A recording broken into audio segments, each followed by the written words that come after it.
It started as a typical Tuesday morning for me, the usual gray light filtering through the half-drawn curtains and the sounds of the neighborhood waking up. I shuffled into the dim kitchen, coffee brewing, thoughts racing ahead of me like they often do. I was just 2 weeks into my new job as a healthcare data analyst, and despite the monotonous tasks, I found myself strangely excited, like this was my first little step into a big, adult world. I had been vying for this position ever since I graduated, earning my degree with the hopes of making a real impact in the world of health services. My enthusiasm, however, took a strange twist when I received a call from my boss that day. He told me there had been a mix-up with patient records at a nearby clinic and that I would need to come in at the end of the day to help fix it. As someone who had always valued personal privacy and the importance of confidentiality, I was unsettled. The notion of accessing sensitive patient files made me shiver, but I shook off the discomfort, reminding myself this was part of my job. Fast forward to the evening, and I entered the clinic, feeling a knot in my stomach. The fluorescent lights above buzzed ominously as I was introduced to the IT team and pointed toward a small room cluttered with outdated computers.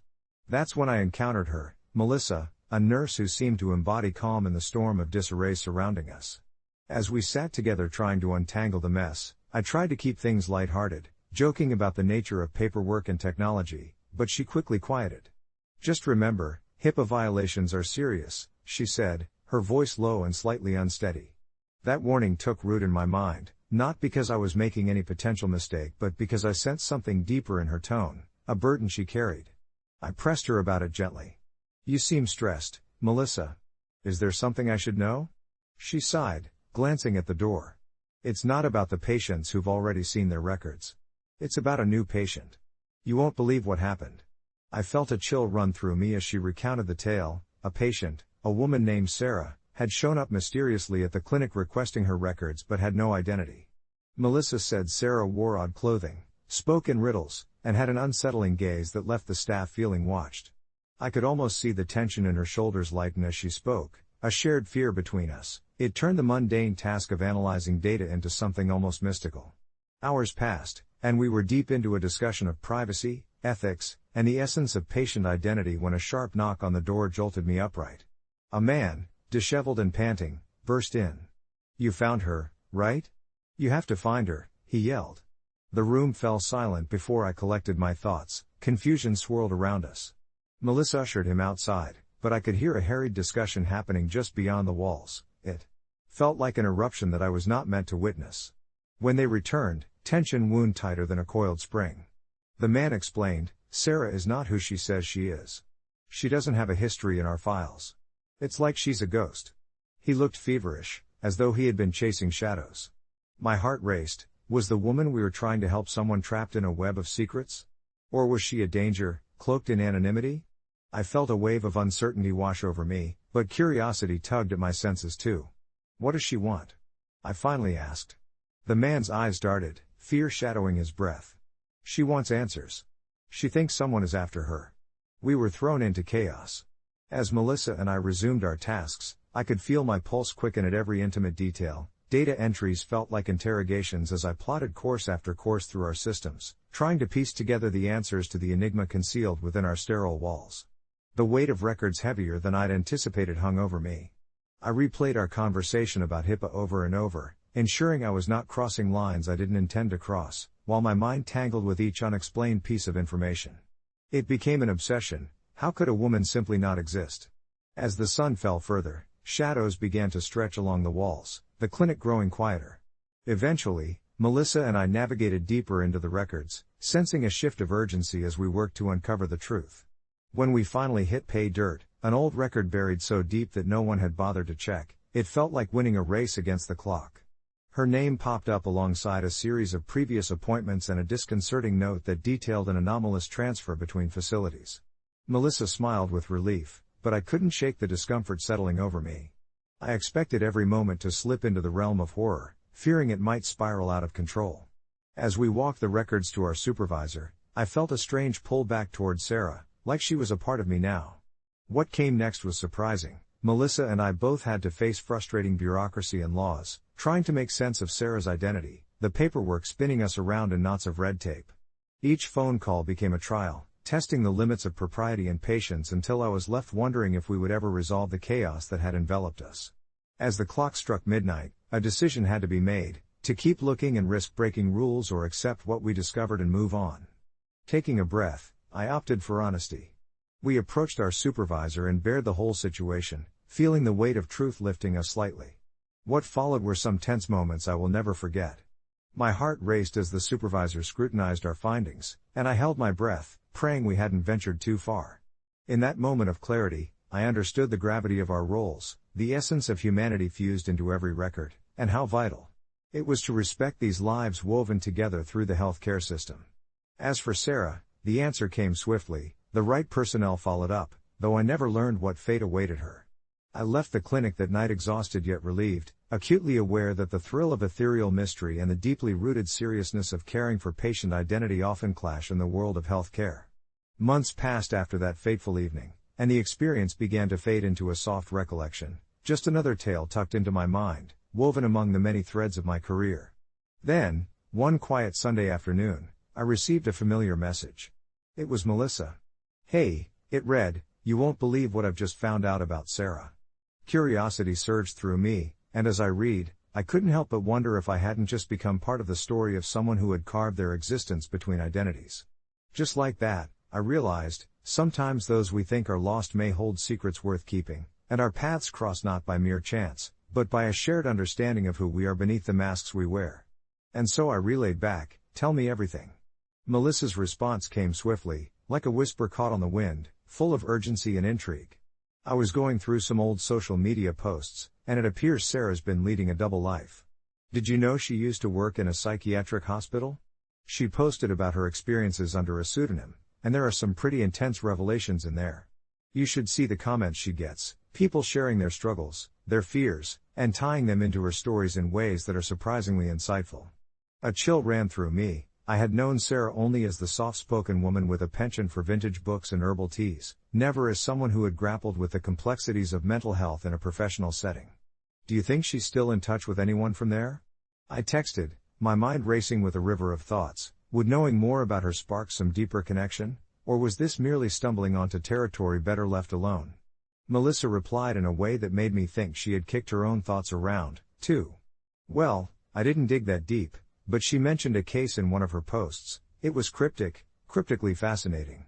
You could check if any of her old colleagues are still around." The notion struck me hard.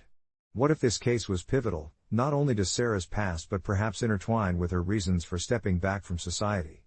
Instinctively, I felt a wave of empathy wash over me mixed with a hint of dread. I couldn't help but picture Sarah, clocking in day after day, carrying the weight of another person's pain, while she herself might have been drowning in her own struggles. The next day was a haze of mixed emotions, curiosity mixed with caution. Somewhere within me, a voice cautioned against delving too deep, reminding me of my role as the friend of the storyteller, not the investigator. But I felt that I couldn't just let this mystery slip through my fingers. Before I knew it, I began my search, tracking down various forums where ex-employees shared their experiences. Each thread unraveled new layers, pieces of a puzzle that felt achingly familiar. Eventually, I stumbled across a name that stood out, Dr. Hargrove, Sarah's former supervisor. The reviews of her were a mix of reverence and caution, as people praised her for her intuition but also warned of her unwavering intensity. Feeling daring, I reached out to Dr. Hargrove via LinkedIn, but the message sat unanswered for weeks as I tried to balance my fascination with an uneasy sense that I was intruding on something far more personal than I could understand. Then, almost unexpectedly, the notification popped up. A quick blip that sent adrenaline coursing through me as I read Dr. Hargrove's reply. "Let's discuss. How did you come to know Sarah?" I paused, contemplating how to respond, businesslike, or friendly and casual, but in the end, emotion tugged at me. I filled my response with the truth, how Sarah had become dear to me over our conversations, artfully circumventing the eerie nature of my inquiry. Soon, we arranged a call. As we spoke, Dr. Hargrove shared fragmented tales of Sarah's time in the ward, illuminating flashes of bravery amidst darker times, illuminating how she had been a fierce advocate for her patients' rights. It felt like I was sitting on a springboard, ready to leap into the unknown depths of Sarah's past, and yet I could hardly breathe as she detailed an incident with a patient that almost garnished Sarah both admiration and ire within the hospital community. She pushed boundaries in ways that rattled some of the staff, the doctor described, her voice steady yet tinged with endearment. She believed in radical empathy, often becoming too emotionally involved in her cases. It led to a very critical incident that forced her to reevaluate her place in the world. My heart raced at the weight of her words. I realized that Sarah held stories that might shatter what I thought I knew of her. They were pieces of her soul woven into those moments, and whether she shared them freely or kept them locked away, they remained an inseparable part of her journey. As the call ended, a lingering question hung in the air. Was this knowledge something I should reveal to her, or would it expose vulnerabilities that Sarah had worked hard to conceal? In the following days, my heart grew heavier, crafting narratives in my mind where revealing this truth brought only pain. One night, unable to sleep, I took the plunge. I texted her, my fingers trembling over the screen. "Hey, can we talk? I found out some things about your past." Silence enveloped the air, thick and awkward as I stared at my phone, half hoping for a reply but equally dreading it. When her response finally came, it read simply, "About what?" My pulse quickened. She had a right to know that her reflections had inspired earthquakes in someone else's life. I told her everything, all at once, my heart racing, projecting my excitement while fearing the abrupt end of our connection. It was futile to deny, she was a storyteller in every sense. But Sarah's reply was slower this time, each dot cueing a new pang of anxiety within me. The chat fizzled out, leaving a stuttered beat of anticipation hanging thick in the air. With each passing minute, I replayed every detail, how brave she had been, how compassionate her words were, yet I feared for the memories that the shadows carved into her spirit, one she may not wish to confront. When she finally typed, "I didn't think anyone would ever ask me about that. It has been a while," I felt a tidal wave of relief rush through me. I stepped carefully, acknowledging the fragility housed in her revelation while also wanting to encourage her to share more. We spent hours on the phone after that, her words weaving a tapestry of pain and hope in ways I had never imagined before. I finally grasped the depth of her character. She wasn't lost between the stories and identities, she was the sum of them, an intricate web of experiences that continued to shape her. When our call finished, I felt a profound sense of gratitude, longing to draw her out of the shell that had quietly encased her. It became evident, sometimes, behind the closed doors of old memories, lies a path to healing, a beckoning for both of us to remind ourselves who we were beyond the masks we created. As the days turned into weeks, we exchanged messages more freely now, her guarded tone melting into something friendly and real. And I wondered, in passing, about what stories I too held tightly behind my own facade, cherished fragments that might intertwine with hers. Perhaps we both shared the weight of pasts and secrets, each of us learning to navigate our truths together, a quiet understanding that some journeys are meant to be shared. And so, in this tangled dance of revelations, Melissa's message came to echo within me. Sometimes those we think are lost hold secrets worth keeping, and who knows? Perhaps in every hidden truth lies the potential for connection greater than we could ever envision. Melissa's response was instant, a flurry of text that felt both electric and weighty. "You know Sarah, right? She worked at that clinic a few months back, the one where you used to go for therapy?" I nodded to myself, even though she couldn't see me. The memories of that clinic were still vivid, the sterile smell of antiseptic mingling with the faint scent of lavender that the receptionist sprinkled in the air. Sarah had been warm, a gentle presence amidst the cold sterility of mental health care. "Well," Melissa continued, "she's been let go. They said it was for violating protocol, but there's more to it." At that moment, curiosity twisted in my gut. Sarah had always seemed so careful, so attuned to the patient's needs. What did she do? I typed back, my fingers trembling slightly as I awaited Melissa's reply. "I ran into her at the bar a week ago," Melissa wrote slowly, "and she was different. More erratic. She mentioned something about patient files, but she didn't elaborate. I think she might have been researching something she shouldn't have. And you know what's wild? She was asking about you." My heart skipped a beat. Why would Sarah be looking into me? Was she worried, or was it something deeper? The butterflies in my stomach fluttered violently as I recalled my last session with Sarah. She'd seemed concerned when I mentioned dreams that felt too real and haunting moments that clung to me like shadows. Was my own world now somehow threading into Sarah's unraveling tale?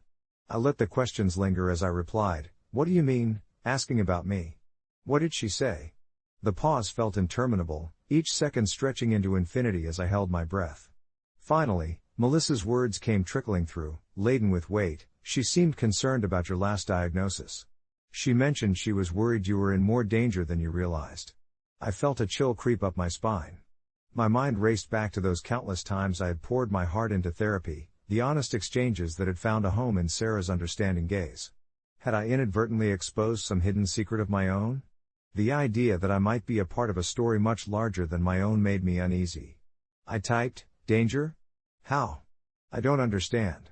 But before Melissa could respond, a flood of memories surged within me, the names, the diagnoses, the whispers of HIPAA that seemed to echo through the hallways of every psychiatric facility I had ever stepped foot in. Suddenly, I recalled my own feelings of being trapped, seen yet unseen, always an open book to those with the power to scribble in my pages. In that moment of reflection, I began to wonder if Sarah had realized that perhaps I was more than just another patient, more than just a series of symptoms and treatment plans drafted in the dim light of a therapist's office. Maybe I too had secrets worth sharing, though I had built my own wall to protect them. My thoughts spiraled again as Melissa's follow-up came. "She wanted me to find you and tell you this. She thinks you need to see her, to understand something she uncovered." My mind reeled. Was it reckless to consider meeting with someone who had been fired, someone on the fringes of this clinical world? Yet, a part of me felt the pull towards Sarah, an anchor that called out through the disarray of my thoughts. Maybe she held the key to understanding those hidden fragments of myself I had kept so tightly wrapped. "Where can I find her?" I found myself typing without thought. Melissa replied almost immediately, "I can give you her address, but I don't feel good about this, you know? Be careful." That care rang like a distant bell against the backdrop of my apprehension, and I found comfort in it, a reminder that I wasn't truly alone in this moment. As I read the address, a sense of determination washed over me, mingling with the anxiety that had taken residence in my chest. I could investigate my own narrative. Perhaps, like Sarah, I had been woven into a larger fabric of existence, one that danced between known truths and hidden realities. And so, with every heartbeat echoing my pulsing thoughts, I made up my mind. I needed to meet Sarah, to forge a connection that could shed light on her mysteries and perhaps my own. The sun dipped low in the sky as I prepared myself for the encounter. I felt the shapes of the shadows outside elongate, stretching toward the horizon, much like the threads of fate pulling us together. As I drove toward her address, the scenery blurred by, each mile marked with a question, a longing, an eagerness to embrace whatever awaited me. My mind buzzed like a hive, each curiosity a little bee searching for a flower, unsure of the nectar hidden within. Would I find answers to my own buried truths, or would I unravel the deeper meanings behind Sarah's journey? I parked outside a modest apartment complex that looked both inviting and intimidating, and as I stepped out of the car, a strange calm settled over me, settling the racing thoughts tumbling like jumbled leaves in the wind. I approached her door and raised my hand to knock, my pulse quickening as I fought the urge to turn back. Then, before I could second-guess myself, I knocked. Each sound echoed like a heartbeat against the wood. I stood there, waiting, breath held. It felt as though the world had condensed into this moment. A few moments passed before the door creaked open, revealing Sarah's familiar face, though it seemed altered, marked by worry and disarray. Her eyes flickered with recognition and a hint of relief, as if she had been bracing herself for this moment. "You came," she said softly, and just like that, I stepped over the threshold, into her story, our stories united, as curiosity whispered infinite possibilities of truths yet to be revealed. And as I crossed into her living space, amidst the clutter of papers, stray books on mental health, and empty coffee cups, that sense of connection blossomed, cradled in the realization that perhaps every secret worth keeping leads us not just into shadows, but toward the light of understanding ourselves and one another. I never thought a simple dinner would unravel the delicate web of my family's dynamics, but that's exactly what happened one fateful evening when my mom's boyfriend, Todd, crossed a line I thought was unimaginable. I've always taken pride in being the rational one in the family, calm, collected, and a fierce protector of the boundaries I believed should never be crossed. My mom had met Todd about 6 months prior, and while I was initially supportive, I gradually grew uneasy. Todd was charming in that way that feels forced, often masking what I couldn't quite place. My gut instinct screamed that his charisma was more a facade than anything genuine. On the night in question, dinner was supposed to be just pasta and garlic bread, a simple affair to celebrate my mom's birthday. The air was thick with the warmth of nostalgia as my mom smiled at the table, her cheeks glowing like the candles flickering nearby.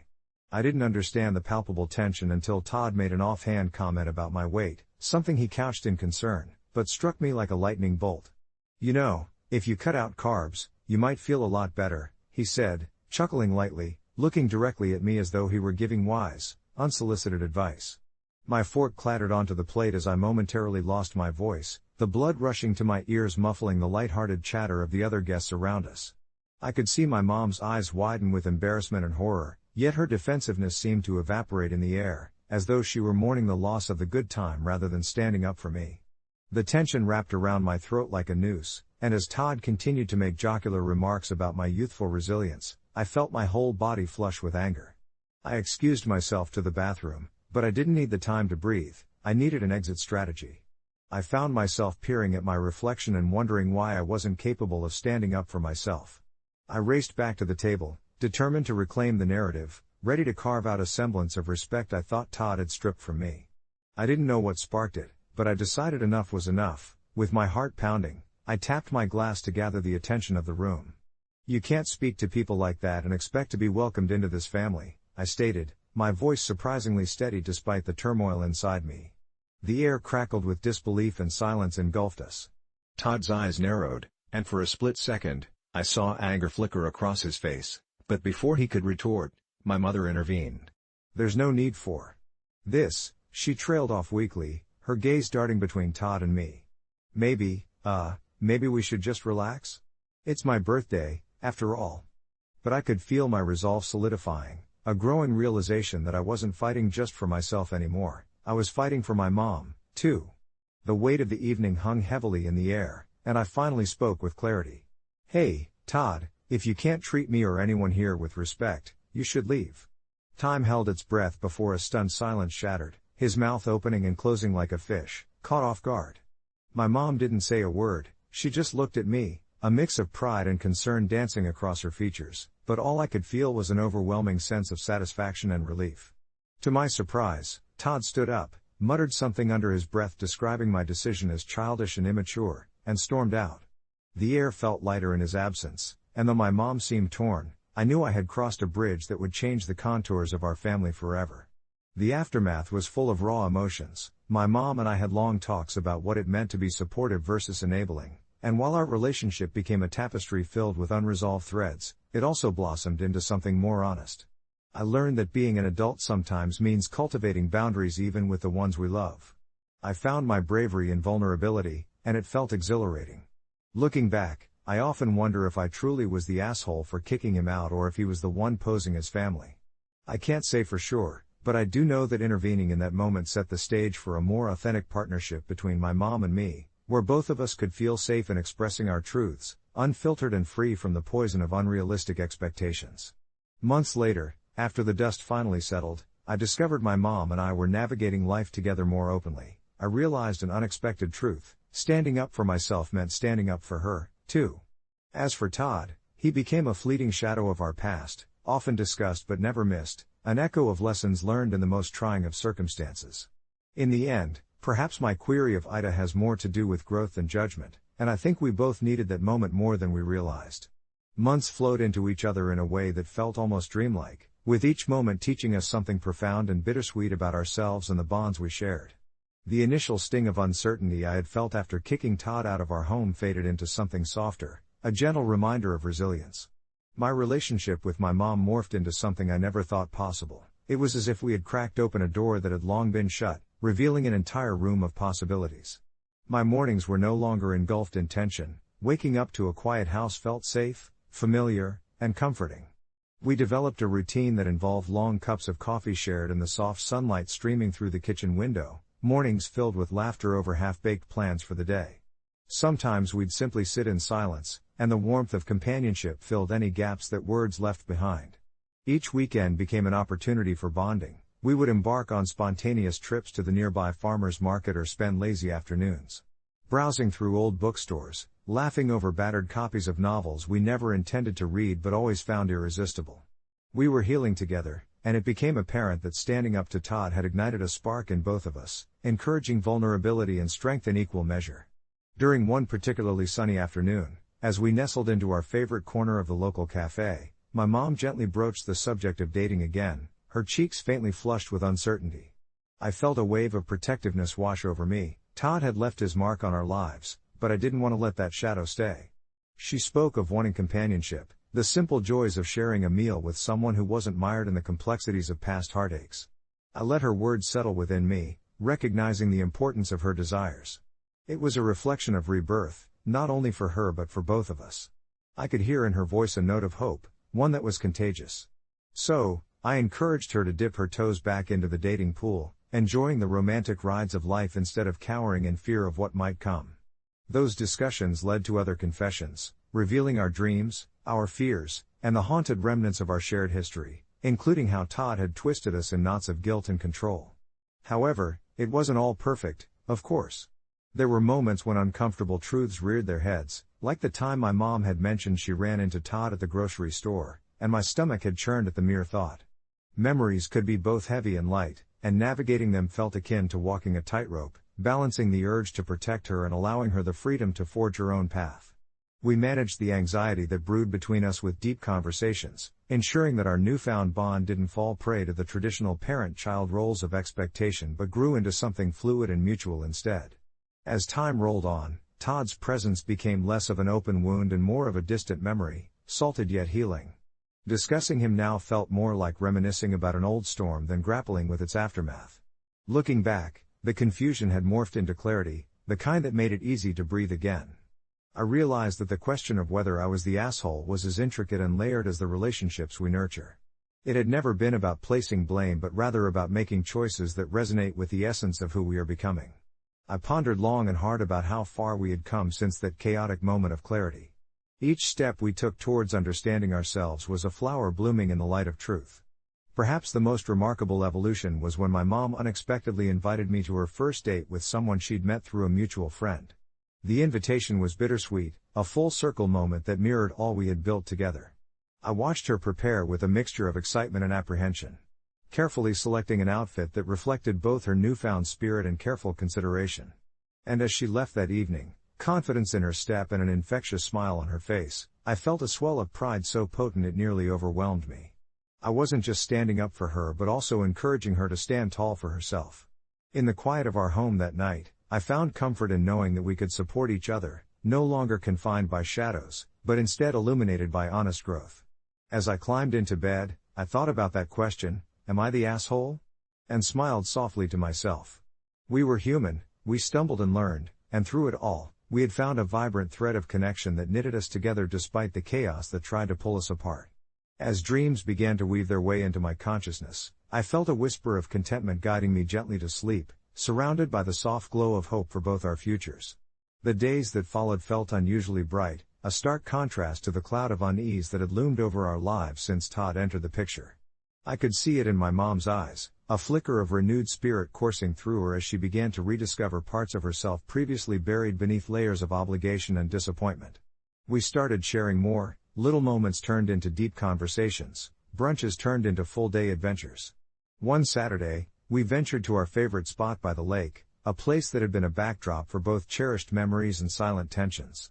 As we sat by the water, the sun casting shimmering reflections across the surface, I felt a warmth growing inside my chest. Remember when we used to come here every summer? You always said the ducks could talk if you listened closely enough, I said, a playful glint in my eye. My mom laughed, a joyous sound that felt freeing. I think they've got a lot to say, she replied, especially about that Todd character. The laughter that erupted between us was like a balm, soothing wounds I hadn't realized still existed. Yet, as much as we were improving, there were moments when the past would come crashing back like waves against the shore. I would occasionally catch flashes of sorrow in her expression, remnants of guilt or perhaps loss, when she glanced at an old photograph of our family that hadn't been put away yet. One evening, while we were organizing some boxes in the attic, I found an old journal of hers, filled with entries that painted a portrait of her life before Todd, before her loneliness manifested in desperation. I delicately placed it in front of her and said, "This seems like a memory worth revisiting." She hesitated, eyes darting across the weathered pages, then opened it slowly, scanning the lines like reliving a dream. I watched the myriad of emotions wash over her face, nostalgia, longing, sadness, but ultimately an understanding. It was a journey through her past that we both needed. As the weeks turned into months, and our relationship learned to navigate uncharted waters, I still found moments of uncertainty. I sometimes wondered if kicking Todd out had been the right thing, lingering thoughts tugging at my conscience in the quiet of the night. Would I regret the choices I made? Or would that fissure have been filled with resentment had I chosen silence? When these thoughts crept in, I would remind myself, as I often did, of the strength we were building together. It wasn't just about removing a person from our lives, it was about regaining ownership of who we were and what we wanted for ourselves. In those quiet nights, as I ruminated on my feelings, I realized how much I had grown through this experience. No longer was I a bystander in my own life, but instead, I was a participant, fully engaged and aware. One crisp autumn evening, as I sat at my desk journaling, I noticed my mom standing at the hallway, hesitating as if she were unsure whether to join me or stay in her own thoughts. I looked up, and when our eyes met, I beckoned her over, encouraging without words.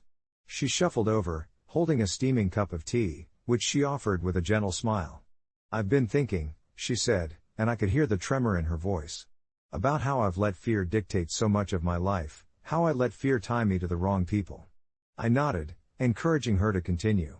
"It's time to not just stand up for myself, but to keep actively moving forward.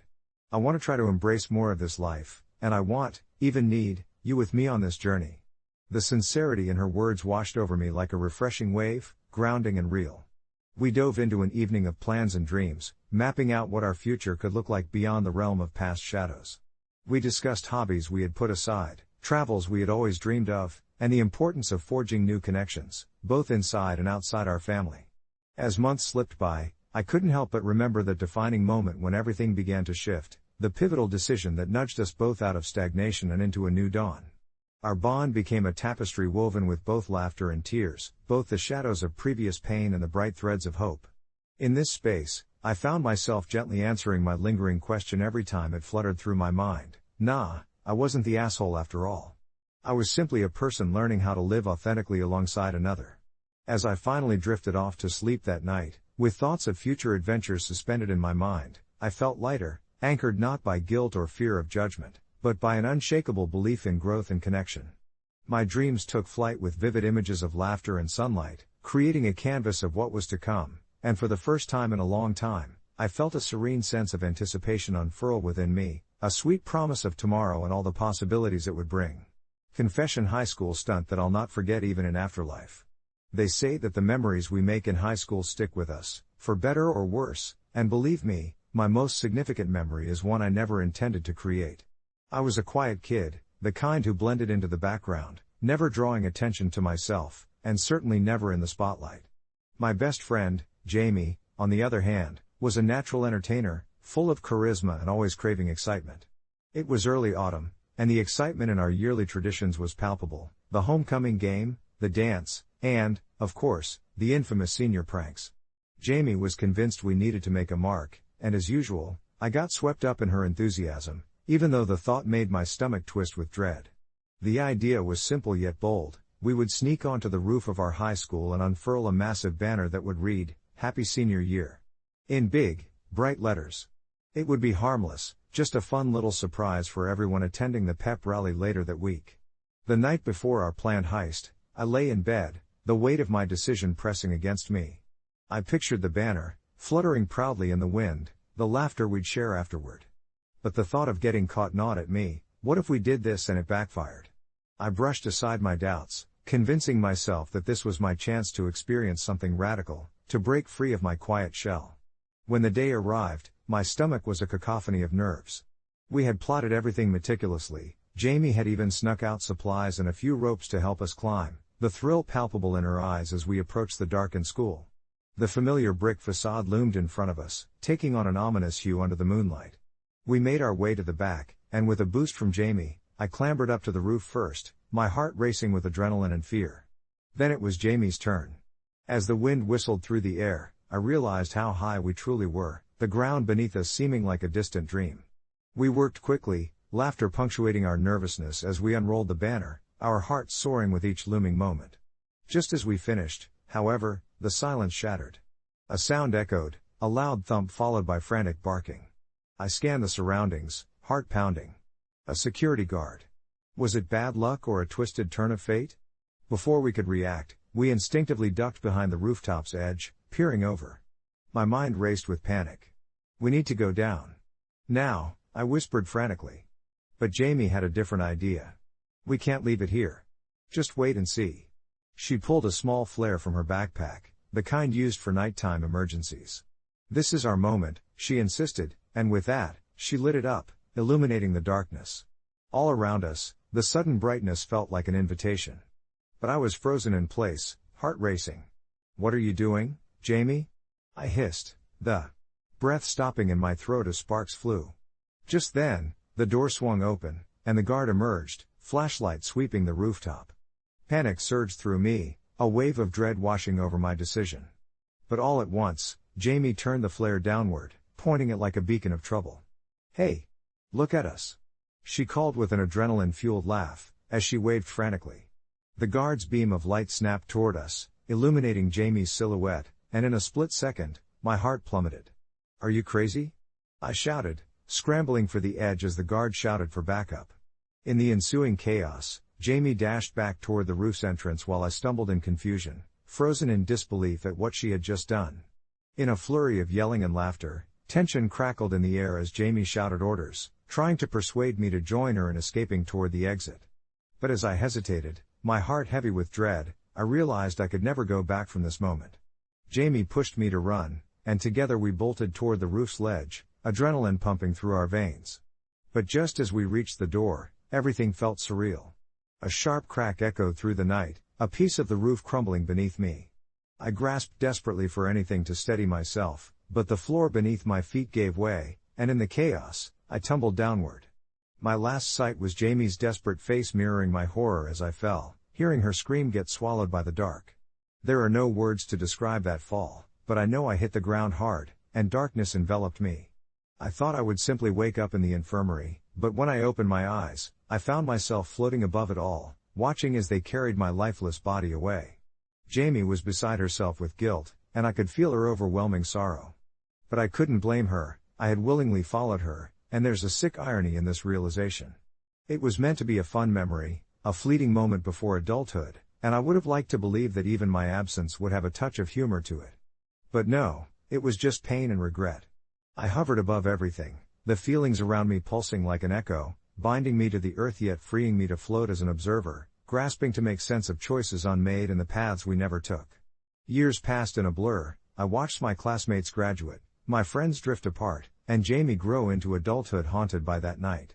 In the end, I was trapped in a moment I wished never happened, aware that no matter how far beyond life I transcended, I would carry this lesson within me, that the stunts we perform in the light of boyhood adventure can whip into dark echoes, shadows of regret that linger like ghosts even into whatever might come after.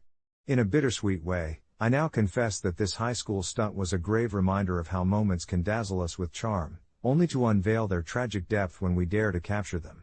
As I linger in this ethereal space, watching the lives unfold below, I promise myself, next time, I won't just blend in. I'll be the voice that reminds others to tread carefully even through the laughter. We only get one path and only one chance at choosing it, and I wish I had known that more deeply when I was alive. Update, just a few months back, I overheard Jamie speaking with a friend at the cafe.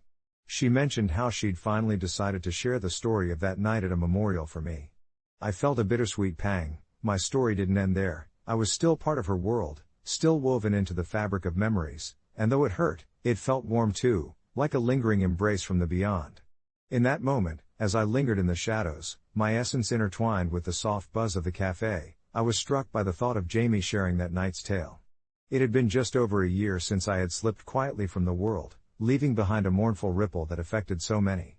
At first, I hovered close to my old friends, invisible yet present, sensing their grief, their guilt over what they could have done differently. I felt the weight of their what-ifs and if-onlys wrap around me like a heavy blanket, smothering my spirit, yet deep down, I wanted to reassure them through the veil that it was okay. But that night at the cabin, the one I hoped they'd preserve as nothing but a joke among friends, was a swirling storm in the tapestry of my legacy. It started auspiciously, filled with the laughter and camaraderie of my senior year, all those youthful ambitions chatting together under the starry sky. We had gathered under the pretense of a harmless senior send-off, but unearthed in the dark of that gathering was reckless bravado. The plan seemed simple: impress everyone by swinging off the old bridge, the one that arched above the river, daring each other to take the leap with unspoken fears hiding behind our bravado. Jamie was one to rally the troops, her laughter a sweet bell that beckoned us to the challenge. I had always thought I was invincible, a fervent 30-second glimpse of fame that would forge bonds and memories. But that moment, with the cool water glistening below, I hesitated. The whispers of apprehension gripped me, my heart raced at the thought of the fall, its weight anchoring my spirit. Jamie, sensing my hesitation, had urged me on, flashing that confident smile of hers that melted my resolve like butter on toast. In my soul, I wished I had turned back, but instead, I took my leap of faith. As the air rushed around me, every uncertainty fell away in those blissful seconds of weightlessness, only to be followed by a horrifying crash when I met the surface of the river. The cold shocked my system, and pain surged through me like wildfire when I struck the bottom. I didn't realize the severity of my injury until I surfaced, gasping for air, my body heavy, my vision blurring with spots. Friends screamed my name against the chorus of splashing water, confusion woven into their voices. Help! Somebody call 911. Jamie's screams punctured the cacophony of chaos, but it already felt too late. The water swallowed my vision, tangled me in its depths, and as consciousness ebbed, I sensed the frantic worry in her heart alongside my own fading. I lay in silence, reflecting on the futile nature of our bravado, the fears we brushed aside in the face of friendship, only to unwittingly draft our destinies with strokes of recklessness. I had hoped to have more time, to bridge the gap that stretched between our youth and our potential. As months passed in between dimensions, my presence loomed as a bittersweet memory for my friends. Jamie's eventual decision to share the story made me feel like a whisper of an echoed promise, a reminder that life, in its fragility, demanded we chose our stunts wisely.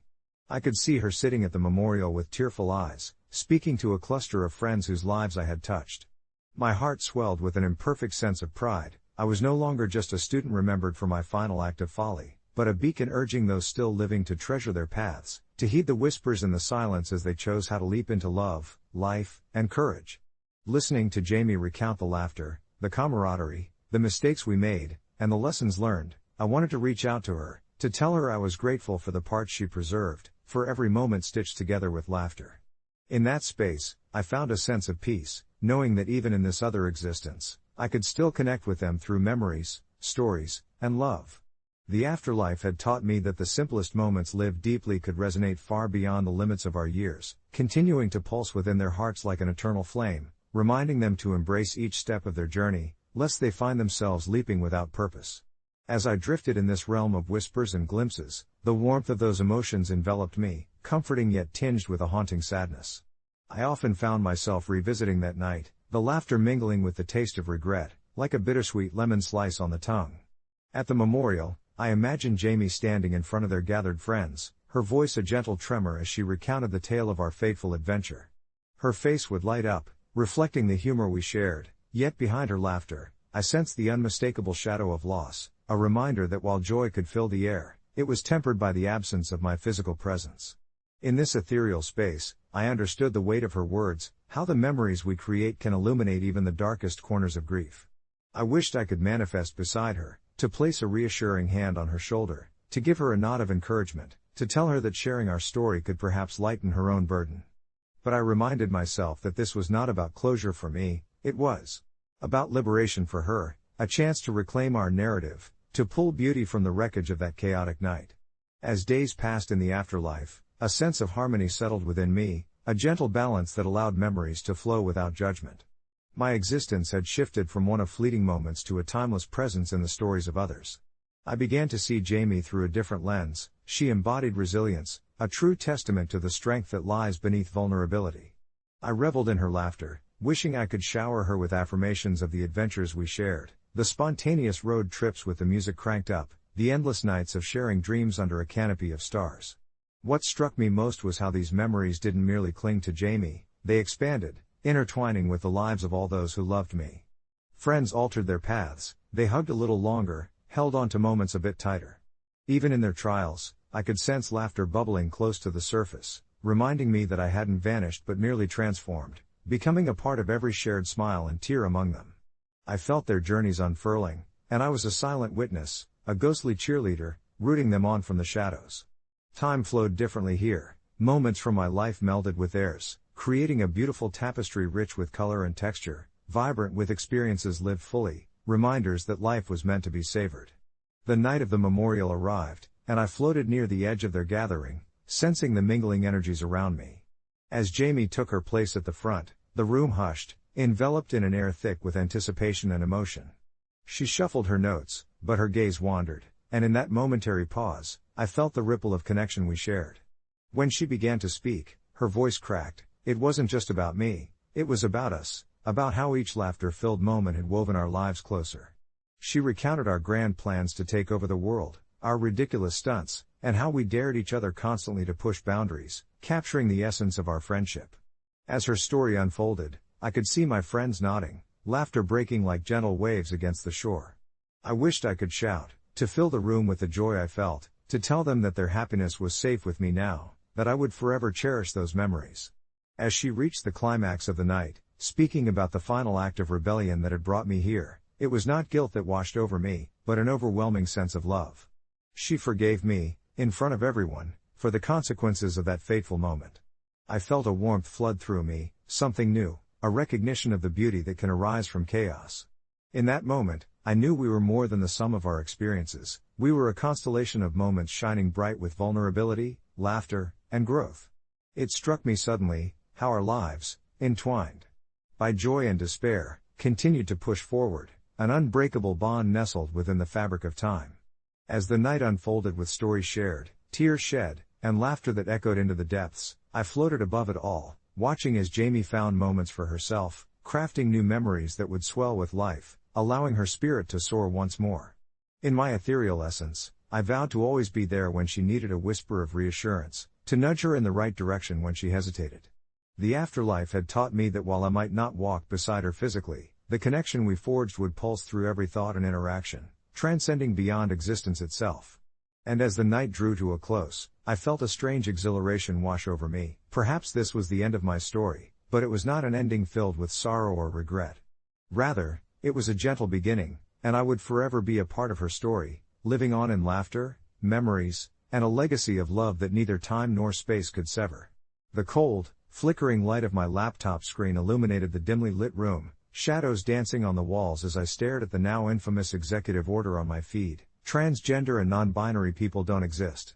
I could hardly believe what I was reading, a wave of disbelief crashing over me, followed by a torrent of emotions I hadn't expected to feel at that moment. As someone who had spent years transcribing the stories of marginalized individuals at a local nonprofit, the implications of such a declaration felt personal. It was as if someone had ripped the very fabric of my work apart. My closest friend, Jamie, had recently transitioned, finally embracing a truth that had been so long suppressed, and I wondered how this declaration affected someone who had only just begun to live authentically. The thought gnawed at me, an unsettling feeling, like a puzzle piece that refused to fit. I picked up my phone and scrolled through social media threads, seeing a mixture of anger, confusion, and sorrow expressed in every post, each one resonating like a silent scream echoing in my own heart. Circling back to Jamie, I could hardly contain my anxiety, so I decided to text him. The three little dots that signify someone is typing seemed to stretch into an eternity. When he finally replied, it was a simple, almost resigned acknowledgement of the order. "It's just another day in the circus, isn't it?" he wrote, an attempt at humor that dripped with bitterness. I felt a wave of sympathy wash over me. I could imagine the weight of that moment and how it might feel to have an essential part of your identity dismissed outright. Trying to lift his spirits, I suggested we meet up for coffee, to talk through things. He agreed, and despite the heaviness of the situation, I felt a glimmer of hope at the thought of seeing him. When we met later that afternoon, the coffee shop was alive with the comforting buzz of conversation and the rich aroma of freshly brewed coffee. Jamie sat across from me, his eyes reflecting a mix of resilience and fragility. We chatted lightly at first, exchanging small talk about work and hobbies, but as the topic turned back to the order, a silence fell over us. "It's hard to reconcile," Jamie said, fingers dancing nervously on the edge of his cup. "On one hand, I'm me, unapologetically. But on the other, I see this powerful entity trying to erase that." I felt the lump in my throat, empathy flooding my senses as I carefully searched for the right words. "You exist, you matter," I insisted, passionate yet tender, feeling every bit of the weight behind those words. His quiet smile, tinged with sadness, warmed my heart, and for a moment, it felt like we were cocooned in our shared understanding, momentarily distanced from the chaos of the world outside. As the evening wore on, we found ourselves slowly piecing together feelings we hadn't quite found the words for before. Jamie spoke about his childhood, how he had always felt out of place. struggling against a tide of societal expectations that felt like a choking grip. Every day is like a battle, he admitted, his voice barely above a whisper. I shared my own struggles with feeling helpless in the face of stigma, describing how I had often felt overpowered by the cacophony of voices in the world, all claiming what was real or not, blurring the lines of truth. A realization hit me: it wasn't just about this executive order, it was about every little moment people like us faced, a constant negotiation for validation in a world that seemed intent on silencing the very essence of who we are. Together, we found solace in the understanding that our narratives were still ours to share, that they could never truly be erased despite the weight of the world. As night fell and the coffee shop emptied, I noticed an overwhelming sense of relief settling in, a soft glow of unity, as if we were both warriors, resilient in our truths. We spoke of activism and art, of community, of resilience, and as we laughed, I could see Jamie begin to reclaim his sense of self, his spark igniting against the darkness surrounding us. In the weeks that followed, I became more active online, amplifying voices that were often drowned out by fear and ignorance, while Jamie connected with local advocacy groups, launching a powerful dialogue within our community. One night, he sent me an article he had written about our conversation that day, detailing the resilience found in understanding and love. The comments flooded in, affirming not just his experience but the myriad of stories shared by others who felt invisible. It was liberating to see how art and conversation could combat the darkness, each supportive message shimmering like a beacon of truth. Reflecting on everything, I realized how deeply my worldview had shifted. I was still grappling with the news and its implications, but I was also steadfast in my belief that love and truth could circumvent even the most pervasive of lies. In those quiet nights typing away at the keyboard, I learned that we create our own existence through the stories we tell. Months passed, and while the executive order remained a haunting presence in the background, it faded into perspective, its power diminished by the resilience of those willing to tell their truths. I felt changed, my heart embraced a collective sense of purpose. The world had its challenges, yes, but it also contained countless stories woven together with threads of resilience and hope. As I wrote this final reflection, I felt a profound sense of gratitude for the journey, not just for Jamie's friendship, but for those who had spent so long fighting to be seen. Jamie had once told me that it was okay to be tired, but it was never okay to be silenced. I hoped he would always remember that as we continued to carve spaces for authenticity in a world trying so hard to stop us. Update: just last week, Jamie texted to say he received an invitation to speak at a community event focused on advocacy and the importance of representation. I couldn't help but feel a swell of pride. He was stepping into a space that bore the shadows of so much doubt yet dared to shine brightly. He was realizing the power of his voice, and in that, all our stories mattered more than the outdated proclamations of those who dared to erase us. In the end, what we lived, what we fought for, would outshine any declarations made in cold executive chambers. It would linger in conversations and bold artistic expressions that could never be silenced. As the applause from the audience enveloped him like a warm embrace, I leaned back in my folding chair, allowing the echoes of his words to dance through my mind. My heart thumped steadily in my chest, a rhythmic reminder of the joyful chaos we had created here today. I was filled not only with pride for him, my partner in this journey, but also with a deep sense of purpose. Together, we had begun to weave a fabric of community, an intricate tapestry reflecting our diverse identities and the myriad experiences that shaped us. The vibrant colors of our lives blended seamlessly, carving out a space where our truths could flourish, away from the grayscale declarations imposed by those who could not begin to understand. It was hard to ignore the tension that still simmered beneath the surface, the whispers of doubt joining the chorus of applause. After all, we were living in a world where acceptance felt like a delicate dance on a precipice. When someone had first shared the news of the executive order at the last community meeting, my stomach had twisted into knots. It felt like a denouncement, a shadow looming over the progress we fought so hard to achieve. Although I held on to the notion that words could wield a power of their own, I couldn't help but feel the sting of uncertainty. Could we retain our collective voice in the face of erasure?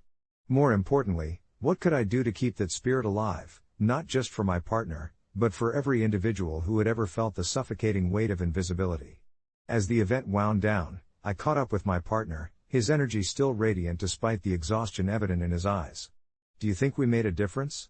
he asked, his brow furrowed as he played with the hem of his shirt, a telltale sign of his nerves surfacing.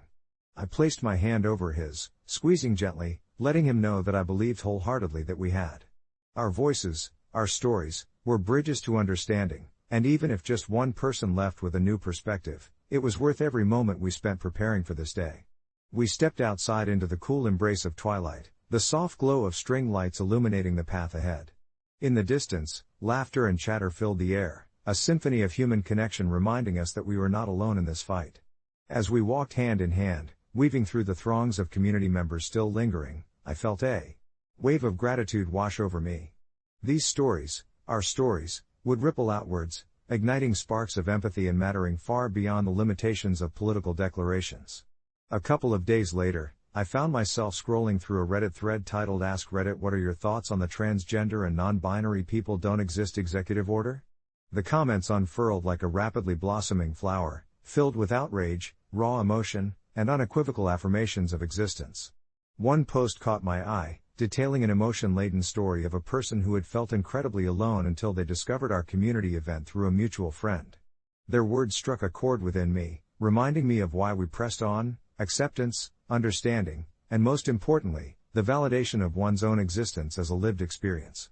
This newfound drive pushed me to engage in the discussions, sharing my own reflections about the event, how every person who stepped to the microphone had shattered the misconceptions surrounding us, and how their voices were part of a greater narrative that no executive order could erase. I felt an electric connection to the thread and watched as the conversation swelled, pouring in solidarity from across the country. These digital exchanges reaffirmed a reality I clung to: people were listening, they were learning, and more importantly, they were empowered to share their truths too. A week later, at a low-key gathering of allies and friends, my partner and I shared stories and laughter over mugs of steaming tea. At one point, he turned to me, a contemplative look lighting his features. "You really think all of this matters?" he asked quietly, his vulnerability shining through the evening's cozy haze. It was one of those moments that felt raw yet comforting, where the air brimmed with possibility. "I do," I replied, the conviction thick in my voice. "Every single person we reach matters. Every story connects us. It's like our own little revolution of hearts and minds." And just as we leaned in closer, focusing on each other amid the soft hum of conversations around us, an uplifting realization washed over me. Even when shadows loom, our resolve lights the way. The world we dream of exists not just in far-off glimmers of hope, but right in that moment, between two souls, acknowledging the power in simply being, thriving, and celebrating the brilliance of life in all its forms. The executive orders, however sweeping and chilling, could never snuff out the vibrant flames of our truths. Through connection, compassion, and shared stories, we would always find a way back to the heart of our collective existence. As the night deepened and laughter echoed, I tucked away the bittersweet contours of the day, knowing that every communal embrace, every shared experience, and every step we took together transformed the narrative for ourselves, and for those who needed the strength to journey alongside us. As the night deepened and everyone mingled, I found myself standing at the fringes of the event, watching the shared joy that radiated from each small circle of friends and allies. The dynamic atmosphere was electric, a tapestry woven from countless stories, and yet, my heart felt a tug of uncertainty amid the laughter. The weight of the day's events lingered like a low fog, the chilling executive order casting a long shadow over our progress. I thought of my younger sibling, Sam, who had been bravely navigating their identity in this increasingly hostile world. They weren't here tonight, which added a pinch of sadness to my pride. I always wanted to shield them from the harshness of ignorance, yet I saw the fire in their spirit, one that refused to die out no matter the storms around them. Just last week, Sam had opened up about their struggles, the doubts gnawing at their self-worth, the troubling whispers that they sometimes couldn't silence, reminiscent of the rhetoric we had both heard echoing from the highest offices in our country. I had encouraged them to come tonight, to step out into the light among a community that would embrace them wholly. To be seen and celebrated among people who were beautifully imperfect, just like us. But in their absence, I was now reminded of how vital this gathering truly was as I watched others share their journeys with unguarded vulnerability. The air hummed with truths that often felt on the brink of being silenced by hatred. I closed my eyes for a moment, letting the sounds of unity wash over me like waves lapping gently at the shore. It was soothing, yet suffocating, and I could almost hear Sam's voice in my mind, gently teasing me for being so easily swept away by the tide. Gathering my resolve, I approached a group where I recognized familiar faces, friends I hadn't seen for a while. They were deep in discussion about the implications of the recent order, but also about solutions, determined to create safe spaces, both online and offline, where everyone could feel heard and seen. Rather than jump headfirst into the conversation, I paused to listen, absorbing their determination and hope. I realized their fear was laced with a fierce commitment to change. Their voices grew stronger, noting how each of us could influence our larger community through daily acts of kindness and bravery, through the stories we crafted through our lives. It occurred to me that perhaps my role tonight wasn't merely to support Sam, but to actively participate in this movement as well. I stepped into the circle, introducing myself with a solidarity born from shared struggle. The moment felt liberating, though apprehension still fluttered in my chest. We exchanged ideas about storytelling as advocacy, about how our narratives had the power to dismantle ignorance, to build bridges where walls had tried to rise.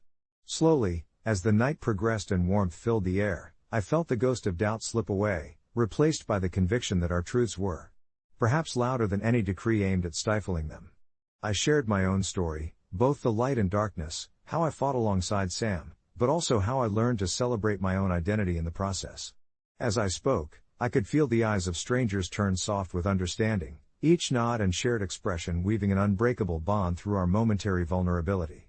In that exchange, I caught glimmers of hope, of answers, of a future that seemed a little brighter than it had just hours before, even under that oppressive cloud of uncertainty. When the event began to wind down, I rechecked my phone, reminding myself to call Sam, believing firmly that they needed to hear, if not the particulars, then the warmth and support that surrounded me now. Comfort in numbers, I thought. Together, we had the strength to push against a world that seemed intent on dismissing us. I found a quiet corner outside the venue under the luminescent glow of string lights, my thoughts clearer than they had been all day. The stars were out, beckoning, and as I dialed, I became aware that no matter how daunting the executive orders, no matter how much power they tried to claim, they could not extinguish the spark we had ignited tonight. And though our fight was far from over, the voices gathered here, the love shared amongst us, and the casual way in which we held space for one another, the collective heartbeat of our truths, were timeless and strong. Sam picked up, and the sound of their laughter spilled into the night, wrapping around my heart. You wouldn't believe it.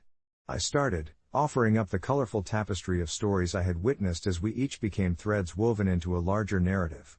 In that moment, I knew we were never alone, and our fight, our very existence, would always be more powerful than any words written in the dark.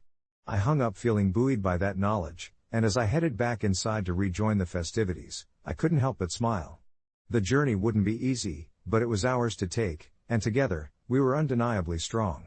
Confession, I did something horrible when I was a kid, and I deeply regret it. It's a memory that has haunted me for years, nestled in the recesses of my mind like a dark secret I've never fully shared with anyone. I was just 10 years old, brimming with innocence and an endless well of curiosity, living in a suburb that seemed normal enough on the surface. The sun always seemed to shine brighter back then, illuminating the endless afternoons spent playing outside, running through sprinklers, and riding bikes with my friends. I was part of a close-knit group that spent every summer day together, biking down to the local ice cream parlor or exploring the patch of woods behind our houses. My best friend, Jake, was the ringleader, always coming up with wild ideas that sent us on new adventures. One day, we decided to build a treehouse, claiming the tallest oak in the park as our own. We couldn't have been more excited. It felt like we were creating our own little kingdom and a sanctuary from the unpredictability of kid life. As we gathered tools and planks, I remember the thrill coursing through me, the sense of freedom intertwined with the power of creation. But one afternoon, as we were hammering away and sharing laughs, a younger kid from the neighborhood wandered into our territory. His name was Tommy, a shy little boy who usually kept to himself, always trailing a few paces behind the rest of us. He was the kind of kid who blended into the background, the sort rarely acknowledged unless someone was feeling particularly generous. I could see the flicker of hope in his big brown eyes as he asked if he could join us, but something twisted inside of me. Instead of welcoming him, I felt an irrational surge of disdain. Maybe it was the jealousy of being the center of attention or a fleeting belief that he'd ruin our fun, but whatever it was, I didn't stop to question it. I laughed cruelly and said something awful, a comment about him being too small, too weak, too undesirable to join in. My friend snickered, and Tommy's expression shifted from hope to hurt in an instant. The laughter rang hollow, and a sickening weight settled in my stomach. But I brushed it off, too caught up in the group mentality and my own ego. Just a kid being a kid, right? As days passed, I noticed Tommy drifting further away from our circle, never quite looking me in the eye whenever we crossed paths at school or on the playground. I knew what I had done was wrong, but the longer I let it sit unacknowledged, the easier it became to pretend as if it hadn't happened. The guilt felt heavy, but my pride held it locked away. Summers faded into autumn, and soon, Jake and I found ourselves in high school, diverging down our respective paths. Life got busier, and I tried to ignore the gnawing feeling in my gut, convincing myself that I'd outgrown it. Years rolled by, and the memory of that moment occasionally flickered through my mind, always accompanied by a pang of regret. Then, one fateful evening, while scrolling through social media, I stumbled upon a post from Tommy. It was a picture of him standing beside the college acceptance letter I had never expected to see, a smiling, confident young man, brimming with potential.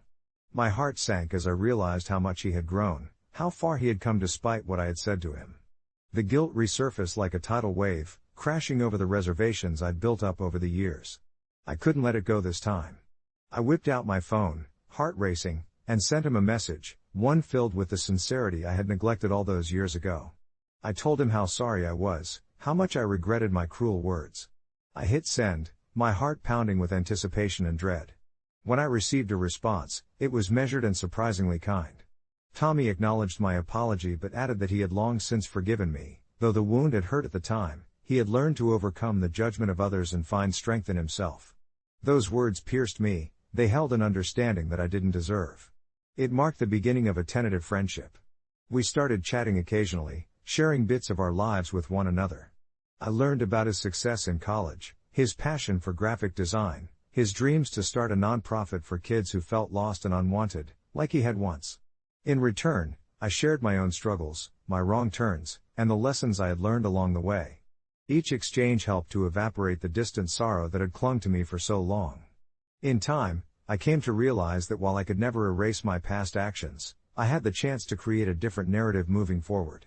Tommy became a beacon of resilience for me, a reminder that even the smallest acts could lead to larger transformations. Each conversation carved a path toward healing. It helped open my heart while offering incredible insight into the lives of others. I began volunteering at a local youth center, guiding kids much like the younger Tommy I had wronged, and slowly, I felt that weight lift, replaced by a sense of purpose.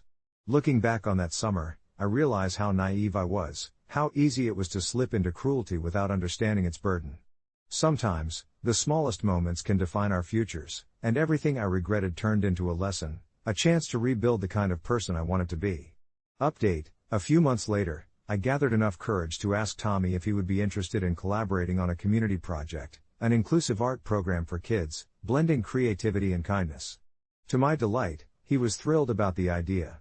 Today, we run the program together, offering a safe space for children to express themselves without fear, to create rather than destroy.